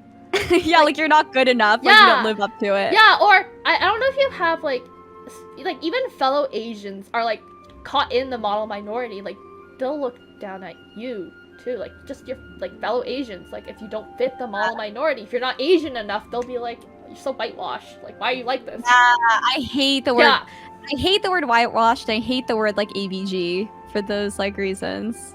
Oh, is that why you hate ABG? Like, that name? Well, like, for example, like, whitewash, it implies that there's something wrong with how you were raised, that it's not okay to be Asian American. Like, you either have to be Asian and know all about that stuff, or you have to, you know what I mean? It's just, it's just like, honestly, I hate to say it, but I was guilty of making those, like, jokes to people that were, like, not Asian enough. I'm like, oh my gosh, you're not Asian enough, and I feel really bad about it. Like, I shouldn't have. Yeah, but it's okay, because we're all just here to, like, we're just learning, you know what I mean? Yeah. And this is all, like, honestly pretty new, like, stuff that we're learning that we didn't realize was wrong before. Yeah, and it just, I also really hated the model minority myth too, because yeah, people look down at me when I wasn't good at math, when I wasn't super smart, or or if I did kind of fit the, you know, stereotypical Asian, they would be like, oh my gosh, you're so Asian, like, what's wrong with that? Yeah, like, it's like, hopefully we're all realizing that your ethnicity has nothing to do with how good you are at anything. That we're all just people living our lives. Or there'll be, like, that joke, I really hate this joke, is like, somewhere an Asian has done it better than you. Oh yeah, I don't like that. Yeah. Like, I see it all the time on, like, piano YouTuber things. Like, when I love piano covers, and I don't like seeing that comment. It kind of bothers me. Yeah, it's racist. Yeah, it is. Or, I don't know if you had this applied to you, but I've had someone just be like, oh my gosh, you don't have a Chinese accent? And I'm like, I'm sorry, am I supposed to? Like, is this your perception of all Asians? Do you think that all Asians have an accent? I was born here. Like, yeah, what? That's so dumb. No one's ever said that to me, but that's so stupid. Yeah. Or they'll be like, you speak good English for an Asian. You look pretty for an Asian. Are you saying that all Asians are ugly? Hello? Yeah, that's so stupid. Legit so dumb. Like, this kind of reminds me of something that I'm kind of seen based on, like, so okay, I'm backing up a little bit. Like, I'm trying to learn Japanese and stuff, and YouTube is figuring it out and, like, recommending things to me. And then, okay, I might be bringing us on, like, a bit of a tangent, so I apologize. Oh, no. Yeah, but, like, so all the YouTubers that are recommended to me are, like, basically, like, white, or, like, they're Americans, or, you know, people from other countries, like, who, like, want to learn, who are, like, learning about Japanese and, like, putting, like, that in stuff on YouTube, and I think that's great. But I'm just wondering, like, why am I not being recommended Japanese people who know English, like, to teach me Japanese? You know what I mean? I just, for some reason, like, why aren't there, not that there's anything wrong with other people and other ethnicities, like, you know, loving Japanese and loving the culture, and I think that's great, but why am I not recommended Japanese people who, you know, live in Japan, who speak English? And I'm sure there's a bunch of them that make content on YouTube about that. Like, it just rubs me the wrong way. Like, it just feels like no one's doing anything wrong, but I just feel like, why aren't these, like, Japanese people getting a voice? Like, why aren't they? Yeah, honestly, like, I remember YouTube Rewind got some backlash because they're like, well, why do we only see, like, the American, like, stuff that's trending? Like, why don't we see, like, worldwide what's trending, you know? Yeah, like, yeah, everyone uses YouTube. It's it's an international platform. Exception of China, though. True. That's different. Yeah. But yeah, the rest of the world, yeah. definitely Yeah. use YouTube. And I just feel like it's weird because it's like I'm not like it's not like I'm mad at these YouTubers who are making this content. Like they're not doing anything wrong. It just doesn't sit with me right that all the content I'm recommended, like it's not Japanese people. Like I want to hear from them. Like it just doesn't seem right. I don't know. Understandable. Like I kind of know the feel because when I want to know how to cook like certain like Chinese dishes or even just like Asian dishes, I'll get recommended someone who's not Chinese or not Asian cooking it, and it's nothing wrong with that. Like they probably love the culture. It's just I would rather have someone of, you know, the ethnicity teaching. Like why don't I just don't understand why that representation isn't there. Like I don't know. It just doesn't seem right. Or have you seen, or you know how Hollywood, they do the whitewashing thing where they don't cast an Asian, they get rid of the Asian. Yeah, not great.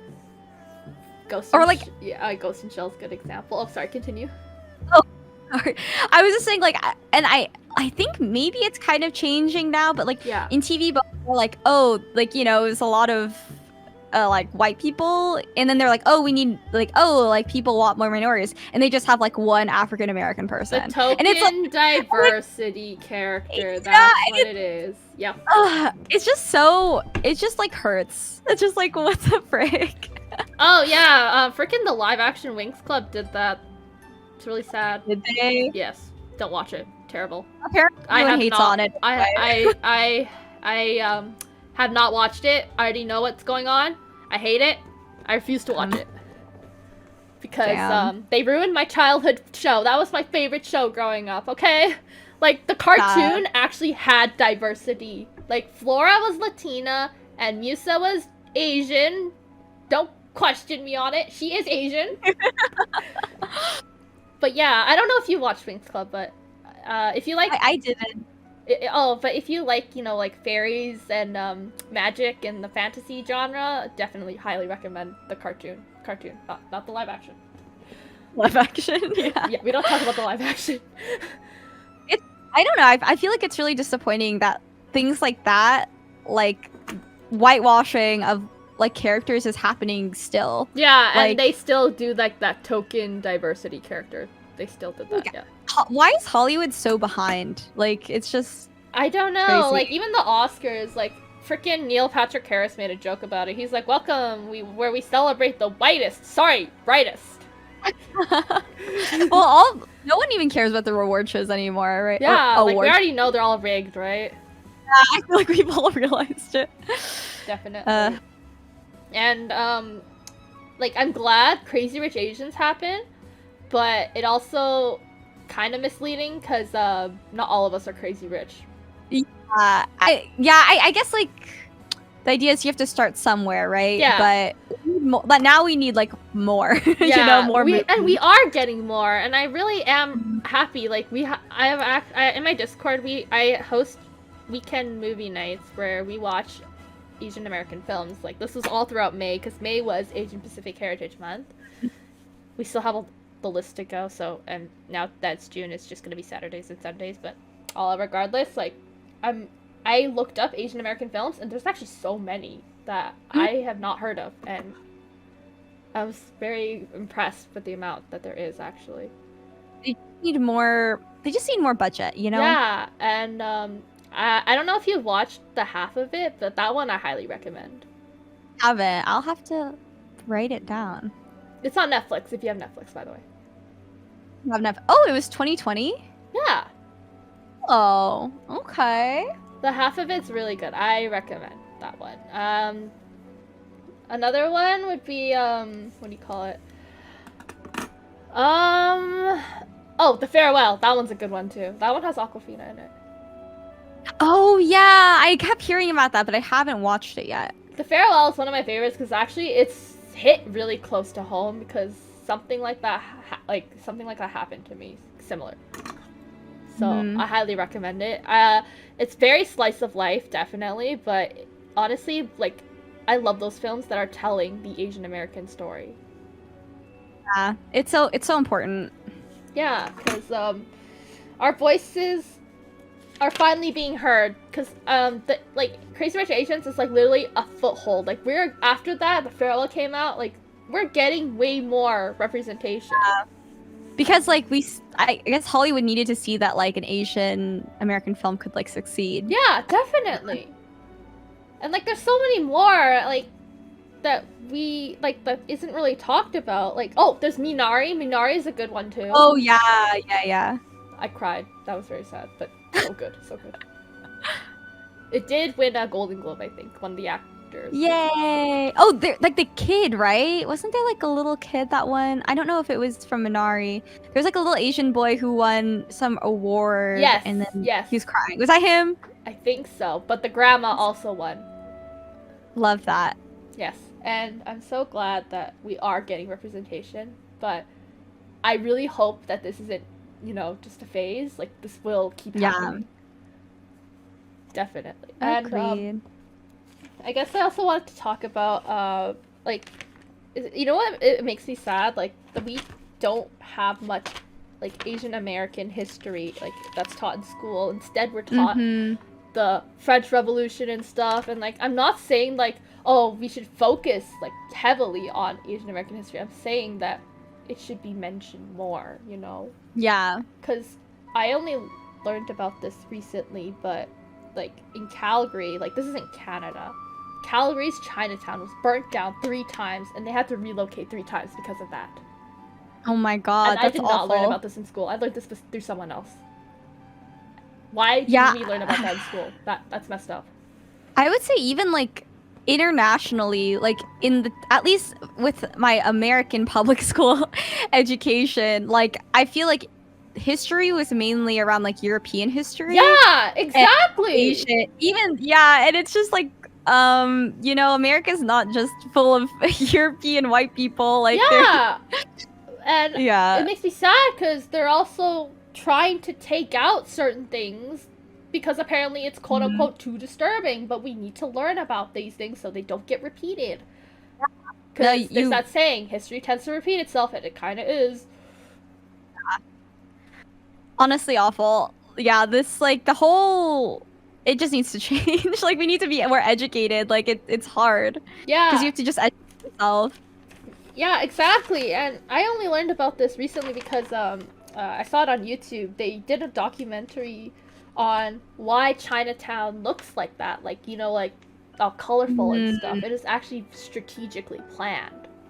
Because originally Chinatown looked like it was just regular buildings. The only way you could tell was just by the decorations. Like, it was owned by a Chinese business, right?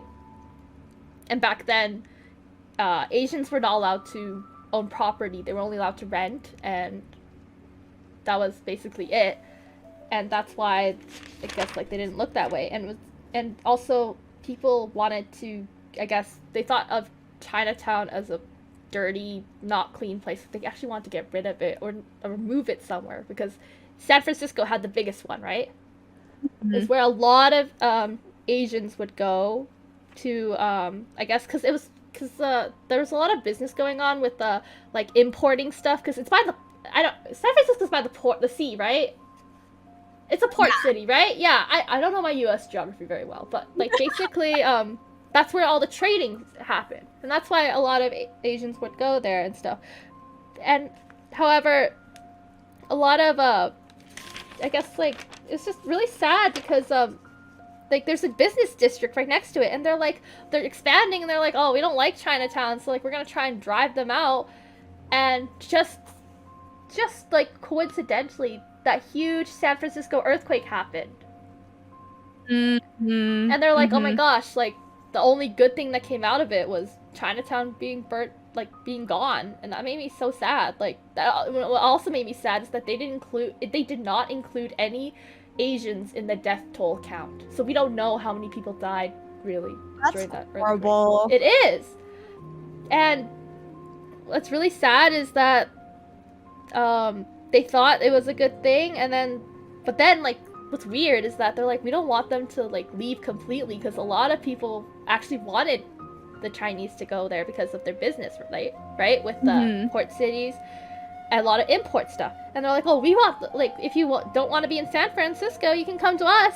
So then in San Francisco, the city was like, wait a second, we don't want them completely gone, but we just want them elsewhere. You know what I mean? Like, they want to displace them. So then these Chinese merchants came up with an idea saying, like, no, we're going to fight for our place here. If they want us so bad, then we're going to fight for our place here. So they strategically hired a white architect to rebuild Chinatown in a way that they saw China or Asia. That's why it's so colorful. They thought, oh, it's like, they wanted to make it look like a theme park, basically, so that it would bring tourism. And that's why they hired a white architect, because they're like, oh, maybe they'll like just have them imagine it. And like, they basically thought, oh, we just see pagodas all the time. But really, pagodas are just for like religious buildings, right? Yeah, and that's why Chinatown looks like that, so colorful. There's so many pagodas. It's because they hired white architects to do that. And then after San Francisco's Chinatown, it started a trend among other places. That's why Chinatown looks so colorful. That's sad. It really is, and we don't learn about how this actually happened in California, by the way. There was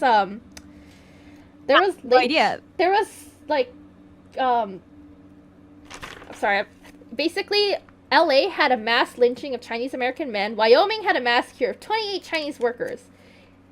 1885, white mobs drove out an entire Chinese settlement in Eureka, California. And this happened from 1849 to 1906. There are incidents like this in California alone. There was over 200, and that's kind of disturbing if you think about it. Yeah, very disturbing. And that's why a lot of them were in San Francisco. They ran because of all these things happening, especially in California, and that's really sad to hear. Because you think about how liberal California is. Like, a lot of people think like, oh, it's so diverse and stuff, but there's also this history that we don't talk about, which is really sad. Like, this should be talked about in schools. Like, we only talk about the Japanese internment and the railway, but there's also a lot of other things that need to be talked about. You're right, that's all that's talked about. Like, okay, there's your little splash of Asian American history. Yeah, exactly.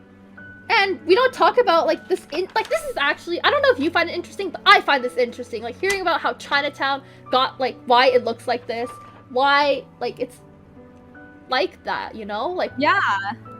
That's kind of, not gonna lie, it's more interesting than the French Revolution. Yeah, I agree.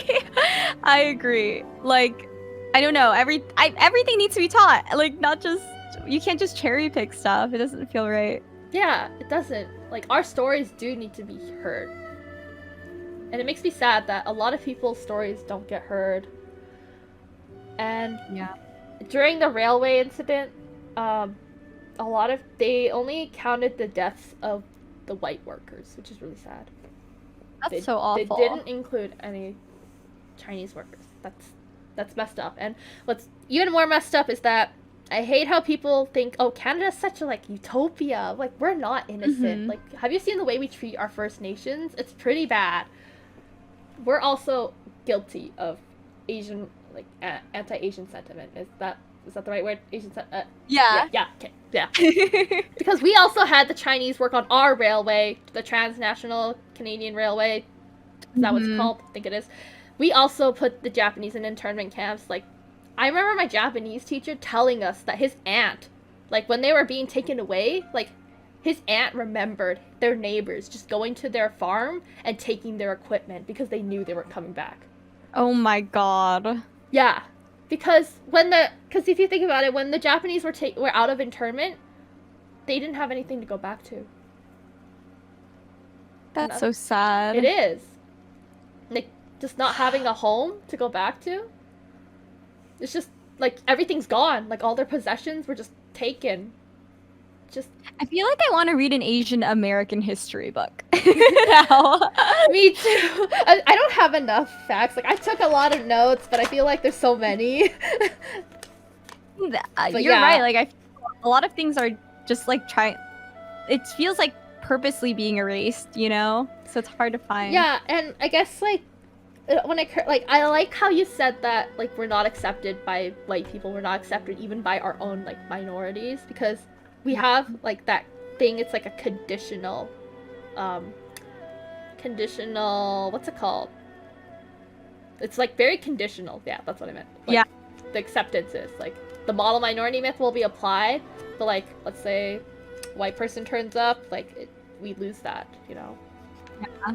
It's also like pitting minorities against each other. Yeah. You know?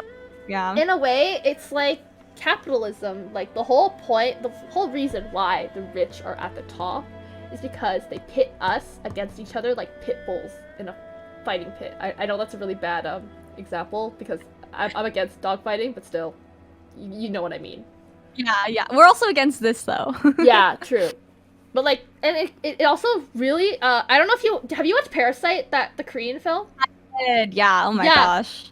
Spoiler alert for those who haven't watched, but basically, remember that scene where the Kim family and the Kim family and that housekeeper and the husband were fighting? Mm-hmm. It just showed that, like, what's sad is that the rich people don't even know that's going on. Like, they don't even know that we're scrambling over each other just to get to the top or just to survive. And they kind of, like, the fact that they don't, like, sometimes they don't even know it happens, or they just literally, like, have us pitted against each other is really sad. It is. It's, well, something in America, oh gosh, I'm gonna get the statistic wrong, but it's like 1% of like the population holds like 90% of the wealth or something. No, that's right. You know? That's accurate. Yeah. It might as well be accurate because why does Jeff Bezos have so much money? Like, why can't he, like, if he has so much money, like, why can't he have ethic working conditions? It's like he has enough money, I bet. Like, what are you gonna do with all that money? Just hoard it? Yeah, it's crazy. It's really crazy. Like, there's a reason why you have so much money that you don't know what to do with it. If you don't know what to do with it, why don't you treat your workers properly, huh? True. Very sad. And I hate how sorry, not I hate it. I noticed this. If you like, the directing was very well done in Parasite. If you look at this is applied in real life. If you look at where the houses were, the slums are down low, down by the bottom, and then the people at the top are at the top of the hill. It's a very physical representation of what it is, a hierarchy, basically. Very true. It's kind of like, this is what I thought about, like, this is my thought on, like, just capitalism or hierarchies in general. If you look at apartment buildings, for example, penthouse suite, always on the top floor if you think about it. So they can look down at the poor. The poor. Think about it. Oh my God. They're at the top, and then usually like the cheaper ones are at the bottom, right? Yeah. Yeah, that's what apartment buildings are for. Like hotels too. Like, think about it. Top suite. It's always the most expensive one. Always the biggest one. And like barely anyone really uses it. Only like 1% of the population probably. I don't know. All I know is that rich people, they probably like blow more money on a vacation than I would on rent. I would like a rich person vacation. You know, take a private jet, like honestly, I would like to just experience that too. Or just like, I hear like sometimes some people have like elevators in their house, and I'm just like, wow, imagine that luxury. That's next level. Yeah. Like, honestly, when I was a kid, I really wanted that for my grandma because she had trouble walking. Mm. But, like, man, that luxury, having an elevator in your house. It'd be nice to just have a 2-story house. Even just stairs. I'll take stairs. Yeah, or, I don't know, just even, like, not having to worry about rent would be really nice. Yeah. Because I know my parents definitely worry about that. Or, I guess, like, if you're comfortable sharing, what was it like growing up, I guess, with immigrant parents? Are your parents immigrants? I don't want to assume. Yeah, my mom is, and then her and my biological dad got divorced when I was very young, and so I had an interesting upbringing, because, so my mom was, like, a single mom for a while, and she always tells me that we ate a lot of McDonald's, so I think maybe that's why I love McDonald's so much. Honestly, no shame. I guess this is a side question, but have you tried the BTS meal? Yes, and you know what? I think the sauces are really good, okay? Like, the sauces Fair. are fire. The price for the meal, very high, but the sauces, I think, should be permanent. That's all I'll say. Fair. Do you try it? Not yet, but I'm actually gonna try it today with a friend later. Ooh, okay. You know, let me know. Like, I think the sauces are really good. But yeah, like, you don't get a photo card or anything, so kind of. Oh, that's kind of disappointing. Yeah. Yeah. Not gonna lie, I would have gotten it just for the photo card. Like, I'm not even a BTS stan or K-pop know. stan. I just want something special out of it. Exactly. You know, kind of like those Happy Meals. Like, honestly, I usually only got Happy Meals just because if they had the Hello Kitty toys. Oh my god, honestly worth. Yes. So cute. But yeah, continue your story. Oh, sorry. Yeah. Oh, and then my mom met my dad, and they got married. So my dad, so I call him my dad. Technically, I guess he's my stepdad, but like, you know, he's raised me since I was small, so he's my dad. Understandable. And, yeah, and he's actually white. So when people, so it's actually kind of funny because like I don't know why people would say this, but some people would think I'm like, oh, like, are you half white, half Asian? And I say no. And then like I always wonder, like, is it because like they saw my dad, or do they think I look up? I think I look pretty Asian. But I think it might be your dad, probably. Yeah, it's just kind of funny because it's like, okay, like, are you talking about my dad? Anyways, Not gonna lie, I kind of had that assumption about my friend because her dad's white. But she's full Asian. I think she for sure be. It's a natural assumption to make, right? Yeah. I feel bad for making that assumption, but no, you shouldn't. I mean, I don't know how she feels, but I don't feel anything. Like, I don't feel like, oh, like, how dare they? But so growing up, it's, you know, my mom was very strict, and in my opinion, and I still think this kind of crazy, but like so like I just still, it was just like a very strict household. Like I didn't get texting or like anything like that till like later in high school. I had to give her my computer at like 7 p.m. Like she wouldn't let. Yeah, and I was like, I have homework. She's like, no. Like, she just, like, for whatever reason, didn't want me to go on social media or play Neopets. Wait, what? Neopets? Yeah, and like, if Neopets. I know, and if I slept over at a friend's house, she would call the parents to make sure, which is so embarrassing. So that part understandable though. Yeah, but it's just like embarrassing a little bit. But that just like on top of everything else, like. It was, I feel like I still have just like a bunch of other stuff too. Like, I just feel like I have some like unresolved resentment towards her that I don't know if I'll ever get over. Understandable. I have unresolved resentment too, so I totally get you. Yeah. I just feel like there's a point though where I don't think she's ever going to change, and I just want to have at least an okay relationship with her, but I just, you know, I just don't think she'll ever understand, like, how, like, difficult she made it for me. You know what I mean? Yeah, definitely. I feel like this goes for a lot of people with parents, Asian immigrant parents. Yep.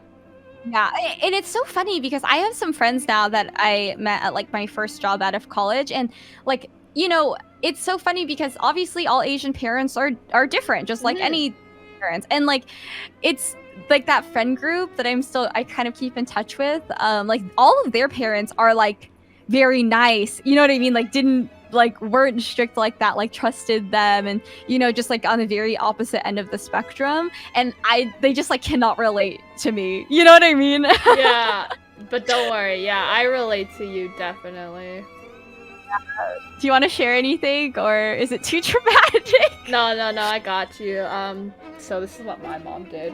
Because, but it's understandable why she did it. I would go on the computer for hours, and I guess she didn't like that. So she's good with technology. Like, she's actually really good. Like, she used to work for a tech company. She Oh, figured no. out how to put parental controls. So basically, I could only go on at a specific time. Every day was just like 5 to 6 or whatever, 3 to 4 after school. That's it. That's all I got. And I had to like prioritize my time properly and stuff. And I didn't like it because sometimes I would actually like. I think I missed out on a lot of things with friends too. Because totally. I would like treasure that time on the computer like it was my baby, and I like people didn't like would look down at me when I did that, but like I don't know, like I didn't have my own laptop or whatever, and like that computer was actually a good computer, so I don't know. I just felt bad that I treasured it so much, but like in a way, like I don't know.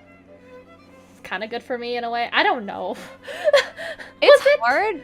Yeah, it's hard because, you know, when you think about it, like, what are the actions our parents take, whether we agree with it or not, like, it comes from, like, how they were raised, and also, like, they're just trying their best. But there's some things that, yeah, I'll just, like, never, I don't think I'll ever get over, you know, regardless. Yeah, I'll never get over how hard my mom pushed me to go to school, like, post-secondary, and, yeah. That's still resentment. You have to forgive. You know what? And you don't have to forgive. It's okay. It's okay to. Yeah. You don't. You know. You have your own trauma, and you know what? That's all right. Like. You don't have to forgive. Or have you ever had someone just ask you like, "Oh, what have you been doing your whole life?" Oh gosh, that's rude. Like, I've had my parents, I had my sister ask that, and it's just the worst feeling ever. Like. They don't see what you've been doing, or they just think you've been wasting your own time. I don't know if you've had that. Like, personally, maybe my mom, but I think I'm lucky to say for the most part no. I feel like this sounds like a toxic like environment for you, and I feel like you should try to take yourself out of it as soon as you can. I am, but like.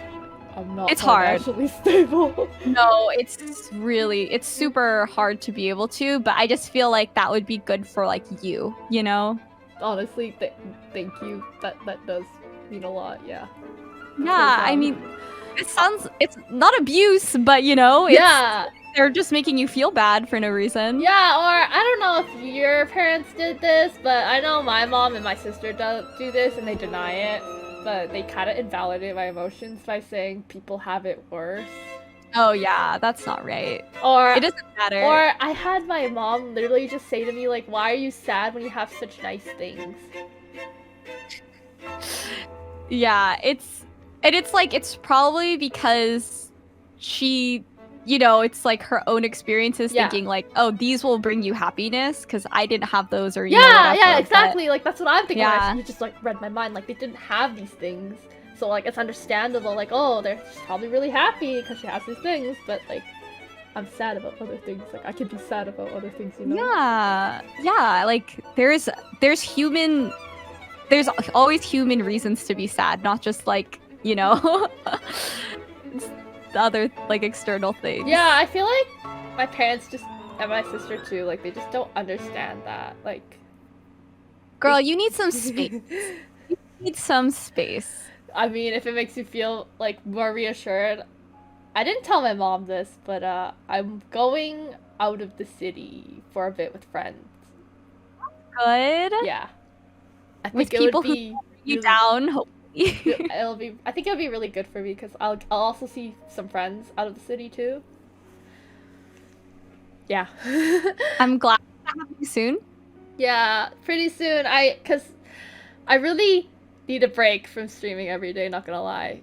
Yeah, it's like really hard. Like it's not like a normal thing to do. You know what I mean? To be able to do. Yeah, so I don't understand how people do it. Like, yeah. I always I feel like some people will understand, you know, like streaming's actually exhausting sometimes. Like I'm not saying it in a bad way. Like it's fun, but like it's exhausting too. Like it's a job for people. Oh, 100%. And people that like work hard at streaming like that, like they work hard. Yeah. You know? And I admire people who have the time to also make YouTube videos on the side too. It's literally impossible. Yeah, for me, like I don't even edit my own videos. Like, or sorry, I do, but like I like the thought of editing is like the reason why I'm so behind like posting like the episodes of the podcast on YouTube is because I dread the editing process. Like I know how much work it is. 2 different jobs and you're trying to do 2. Yeah. You know what I mean? Yeah, exactly. Like, that's hard. Yeah, and I hate how people kind of undermine these jobs in a way. You know? Like they're like, you're not doing physical work, so why are you like, you know, complaining about it? Like, you know, that kind of feeling? Like I haven't had anyone like actually like say that to me, but it's like the thought in the back in my head because of how I was raised, you know. I agree with that. Yeah. Yes. And it's kind of like this, it's kind of like the same with like mental health in a way. Like if they can't see it, it's not happening in a way, which is obviously we know it's not true. People can hide mental health issues. Definitely. Oh yeah. I hate those people who are like, you're not doing like physical work, so how's it like menial or like draining to you? You know, like anything can be draining if you think about it. Yeah, for sure. Like even just like social interaction can be draining too. Like, yeah. And I guess some people don't understand that. Like just having to talk to people all day, if that's your job, like I can imagine how that would be draining for you. That's like streaming too. Yeah, exactly.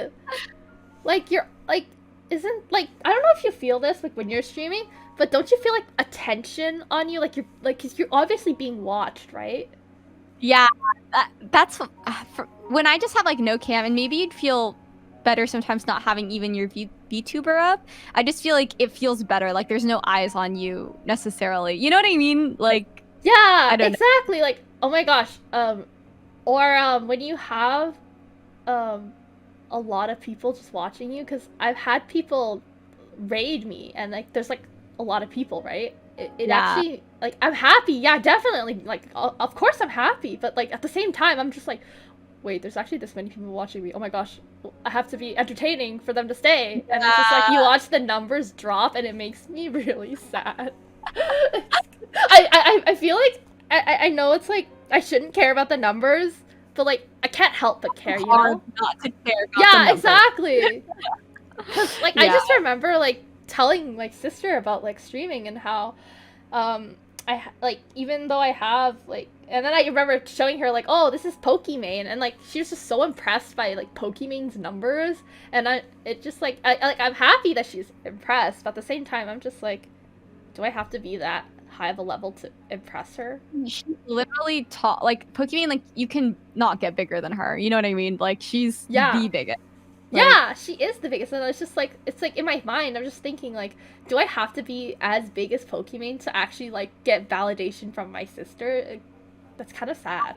I think if you can, try not to care about it. Obviously that's like hard. Yeah, I'm like, trying not to. Like the first step was like getting into Lolita fashion, because honestly my sister was so against it. And like that's actually why I would like, it took me a while to get like actually get into it. Also because money, it's expensive. Like that hobby is expensive. How was your dress? The one dress I bought, okay, I bought 2 to be honest. The first one was actually a gift from someone else. The second one I bought myself. It was $250. Holy shit. I still have not gotten it because shipping time takes a while, because I pre-ordered it. You got the good stuff. Yeah, and it's really pretty, and I can't wait till I get it, and yeah, maybe I'll do a cam stream when I wear it. Maybe. I don't know. But don't pressure yourself. If you don't feel like it, don't do it. I'll probably just like take photos of it and then like post it in my Discord. Or and I'll share it with you too. Okay. I want to see. That sounds so cute. Oh my god. Yeah, I actually thought I would get it earlier, like when I had my cherry blossom tree blossom, but now like you know how they don't last long. It's gone now. The cherry blossoms are gone, so no photo shoot. Also, I'm very lazy, so I didn't do a regular photo shoot like I usually do. But yeah. It's okay. Next year you'll still have the dress. You know? Hopefully. I don't know. Maybe I might not even be like I'll probably like move away by next year. I hope. I don't know. Oh yeah, but yeah, you can still take photos with like blooming flowers or Yeah. find cherry blossoms. Oh my gosh. Do you have a favorite type of flower or plant? I don't know.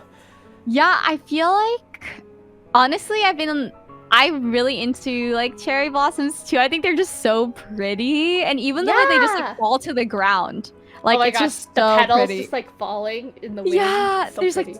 like twirling and just like slowly. I'm just like, oh, it's so beautiful. Yeah. Yeah. Do you have any other favorites? I like peonies. I just like pink, like that color pink Oh a my lot. gosh, you know what peonies remind me of? They remind me of that Barbie movie, the whole trilogy. It was like Fairytopia. I don't know if you watched that when you were a kid. I didn't watch it, no. But like that's like the aesthetic I get from it. Yeah, like so like cute and pink and yeah. Yeah, oh I'm my into gosh. it. I saw this really pretty teapot on Instagram and they said that they got it from Etsy, but oh my gosh, it's so pretty. It was like a rose, like a pink rose, and like the part where the tea comes out, the spout, the spout is green. And like and then like the cups were like they were in the shape of like flower petals, and I thought that was so cute. That sounds honestly so freaking adorable. Yeah, I want that, and I'm just like, oh my gosh, it'd be like so cute to have like a fairy core tea party with that, like have everyone dressed as fairies. God. Like honestly, tea parties are not childish; they're cute. Cute. I agree. Like they're fun. Like I remember having one for my birthday, and it was so much fun. Stressful but fun. Oh, sorry. There's like someone leaf blowing here.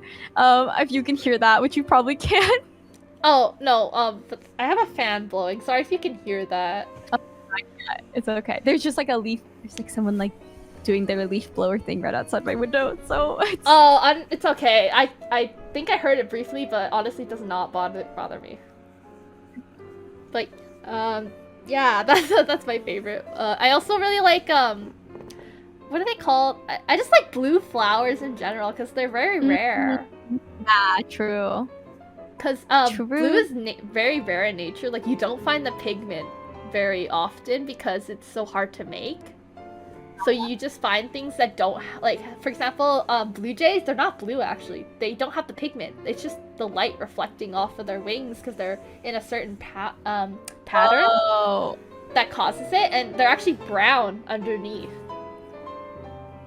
Crazy. Did not know. It's the same with I don't know if you heard, like, you know the blue morpho butterfly. It's like that butterfly with the iridescent blue. Mm-hmm. Yeah, it's brown underneath, and if they looked at it, and there's no pigment for blue. It's just the iridescent, like there's no pigment at all on the top part. That's why like the light makes it look like it's bluish. Because when they poured alcohol on the wings, it kind of grew damp, and there's no blue on it. Weird. Oh my gosh. Same with people with blue eyes. They don't have the blue pigment. Instead, like that's why their eye color changes depending on the light. Because it can so much. Yeah. I guess like some fun questions I have since we're moving on is if you could live anywhere in the world, where would it be and why? Oh my gosh. I feel like I can't answer this because I haven't traveled like at all. Like I'm like, yeah, like pre-pandemic, like I was supposed to go to Japan for 2 weeks. Oh, lucky. Yeah, but I know. Sad that it happened. Sorry. That's I know, yeah, and that was like the kind of like the first like big like international travel I was gonna do. So, unfortunately, I feel like I can't answer that question because I literally haven't been anywhere. Understandable, but do you have an idea about what your dream home would like look like? Oh my gosh! Be as detailed as possible, by the way. I'd like to hear. Like probably a really big backyard with like an overhang, you know, so it's shady. Overhang is like when the house has like a semi roof hanging out. Yeah. Okay. Yeah, exactly. To have some shade and have like maybe like a fire pit, you know what I mean? Oh my gosh, you should do that thing where you have a huge fire pit, like not like big enough to fit a kiddie pool, so that like you can also have like a pool in there too. I've seen that. It's very big. That's crazy. It has to be huge. Like okay, like not a big like when I think of a pool, like kind of like a hot tub size, like similar to like the size, basically just the size of a kiddie pool. It's like if you have dogs or pets, like it'd be really good for them. That's cute. Yeah. That is big brain, damn. I saw a Smart. post about it. I was like, oh, that actually is kind of big brain. That's funny. Yeah, and then other, I don't know, just like a lot of flowers, you know, like garden, the backyard. Kind of like an really Animal pretty. Crossing. Exactly like an Animal Crossing. Yeah, honestly, I wish I could have that many flowers as I do on my island, except I kill plants unintentionally, so... Oh, okay. That's a Well, big you no. know what? You can sneak flowers and put them in the backyard. You know, whatever works. I have fake flowers. Like I have a lot of fake flowers because my mom sells them wholesale. So Aww. I just have like a bunch of fake flowers around the house. And they won't die, so that's great. Yes. And then I don't know, with the house, I feel like I want like, you know, I've always dreamed like, to have a kitchen with like a kitchen island, you know, because like I feel like those kitchens are always so nice when there's an island. Yeah, definitely. Like I'm like, oh, that'd be really cool. I don't know, and like obviously high ceilings would be cool, you know. Yes. I guess I don't feel like I'd be at this point.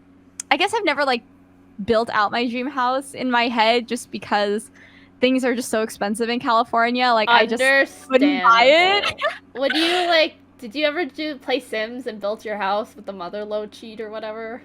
I didn't, but I think that would just make me sad IRL. So. Oh, never mind. Understandable. But like, have you ever went to like show homes that like showed the big houses? Oh or whatever? yeah. Is there anything from those that you want? I don't know. Yeah, I don't know. Just I feel like I'm not even that picky. Just something with a lot of sunlight, like modern appliances, like wood floors. You know, that's it. Would you get rid of the popcorn ceiling? Yes. Ew. Oh my God, no. Yes. Honestly, in my dream home. In my dream home, hell no. I would get rid of the popcorn ceiling, definitely. Yeah. I learned about how toxic it was. And that's also what I have in my house, but like I don't really want to get rid of it because it's like I'm probably not gonna be here much longer, so yeah, you'll leave soon, hopefully, right? So. Yes, I'm planning it. What do you have like specific rooms set for something like activities like I don't know, streaming or like working on an office or I don't know. Yeah. Oh, I have to go in 12 minutes. Oh yeah, so yeah. I just want to tell you know. But yeah, I definitely want like a gaming streaming room. Like right now, my boyfriend and I have a 2-bedroom apartment. We're actually probably gonna downgrade because I quit my job. So once the lease is up, but right now we kind of have like a streaming gaming room, which is like really nice. It's just like I don't know. Yeah, it's just nice to like have that space. So I definitely probably want that. Girl, I don't know. I feel like I'm so simple. Like I don't know, just like a nice house. Like I don't think I'd want anything too big. Like I don't know. Like I feel like some people dream about like having big mansions. So I feel like I just don't know what I do with all that space.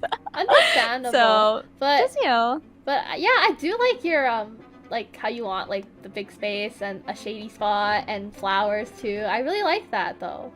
Yeah, oh thank you. How about you? What do you I know you're like a Animal Crossing queen, so you know, good at designing. Probably has ideas. Honestly, I wish this is just a fantasy idea. Like I read the Percy Jackson series when I was a kid, and I still did in high school too. And I remember this at one point there was a giant flying ship, like that was their home, and I wish I could have that as my home. Like I could take it everywhere I could go. I could like and take my stuff with me too. Like I'm that kind of person. I'm sorry. I'm like a turtle. I want to take my home. But like you want it to be with you. Yeah, but like it's the thing is I also like about the flying ship was it's very big. It was meant to accommodate 7 people. So like have that all to myself. And here's the thing, it was also like it's like run by a single person, but at the same time he ran it with robots, kind of. And that's what I want because I don't trust people. I have trust issues. She wants a brand new house, high tech. Yes. Oh my gosh, it's ceweina. Ceweina says hi. Oh my gosh, hi Selena. I didn't know you know Selena too.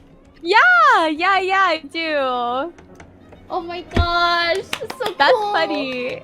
Wait, did Selena do a podcast episode here? Yeah, she did. Oh no! That's so funny. How cute. I'll have to check out your guys' like VOD. I think it's still up, but yeah, she did. She put her VTuber up, and I thought that was super cool. Oh, cute. Yeah, and ceweina was super duper cool too. Yeah, she was. She said her. I really liked her story too. I'm sorry, I can't really remember much because it was kind of a blur. But I really had a lot of fun with Selena too. That's so cool that you guys know each other. Oh my gosh, small world. Yeah. How do you guys know each other? I feel like I found Selena's stream because like someone that I watch like rated her or something like that, and I was like, oh my god, you know what I mean? Just like kind of that. I feel like we have some like mutuals and stuff like that. So, yeah. Oh my gosh, that's so cool that you guys know each other. Oh my gosh, small world. I'm sorry. I'm like, can't. Oh my god, you're so funny. I'm just mind blown that like, oh my gosh, that people also like. Have you ever just like been like, oh wow, like people actually like my content and stuff like that? I don't know. It still baffles me that people like my content. Oh my god, I can definitely understand why people like your content. What do you mean? You're so like cute and like talkative and like also you know so much, so informative. Oh my you know gosh! what I mean? Thank you. Oh my gosh, I was worried I bore people, like I said, but like it makes me so happy that my god, you say that. I wouldn't have agreed, like, if I didn't think you were already, like, so nice and sweet. You know what I mean? Like, so, don't worry. If someone agrees to be here, don't think about you boring them. Like, they're here for a reason, you know? Like, they want to talk to you. Yeah. Oh, thank you. But yeah, do you ever feel like, oh my gosh, like, that realization, like, people actually like my content? Wow, this is a great feeling. I feel like I don't. I mean, I definitely have regulars, so obviously people do, but at the same time, I feel like I almost don't believe it in a way, if that makes sense. Yeah. Like, which is because obviously there's like the fact that people show up every time means something. But yeah, I don't know. I almost don't feel that way, but yeah, I mean, it is pretty cool that like there's people, even like the fact that people will subscribe to you and like actually spend $5 a month to support you. Like to me, that's like so crazy. Like, yeah.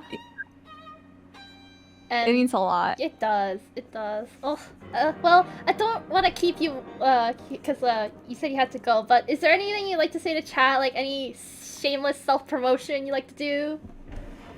Everyone subscribe to Wendy. Oh my Happy gosh, this is meant for you. Right now.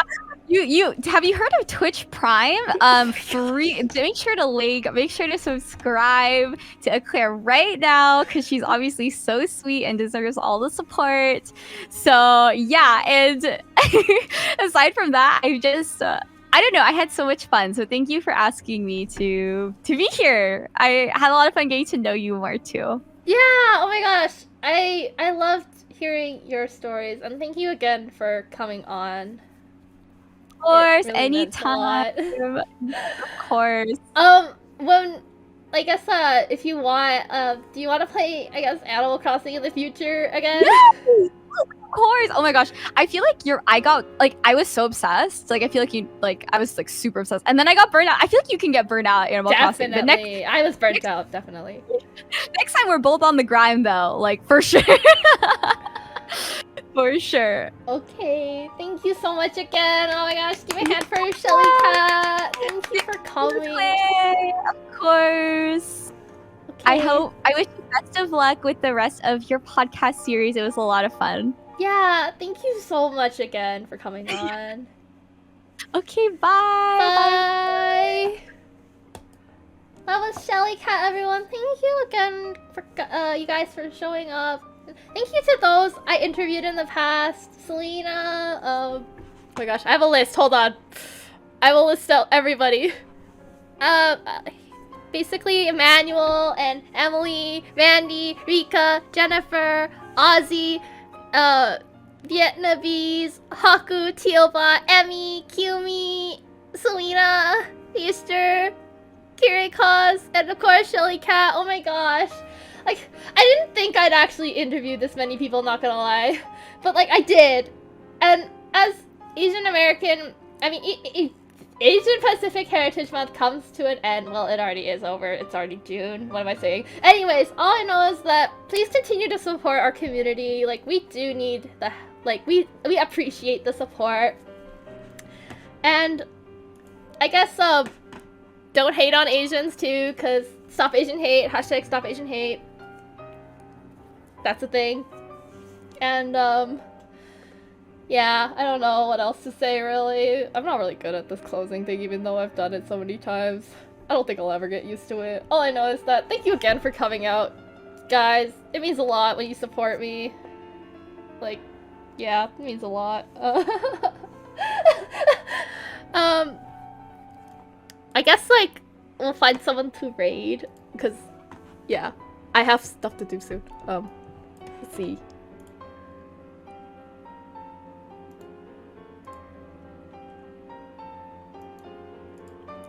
Ooh, let's raid an Animal Crossing streamer.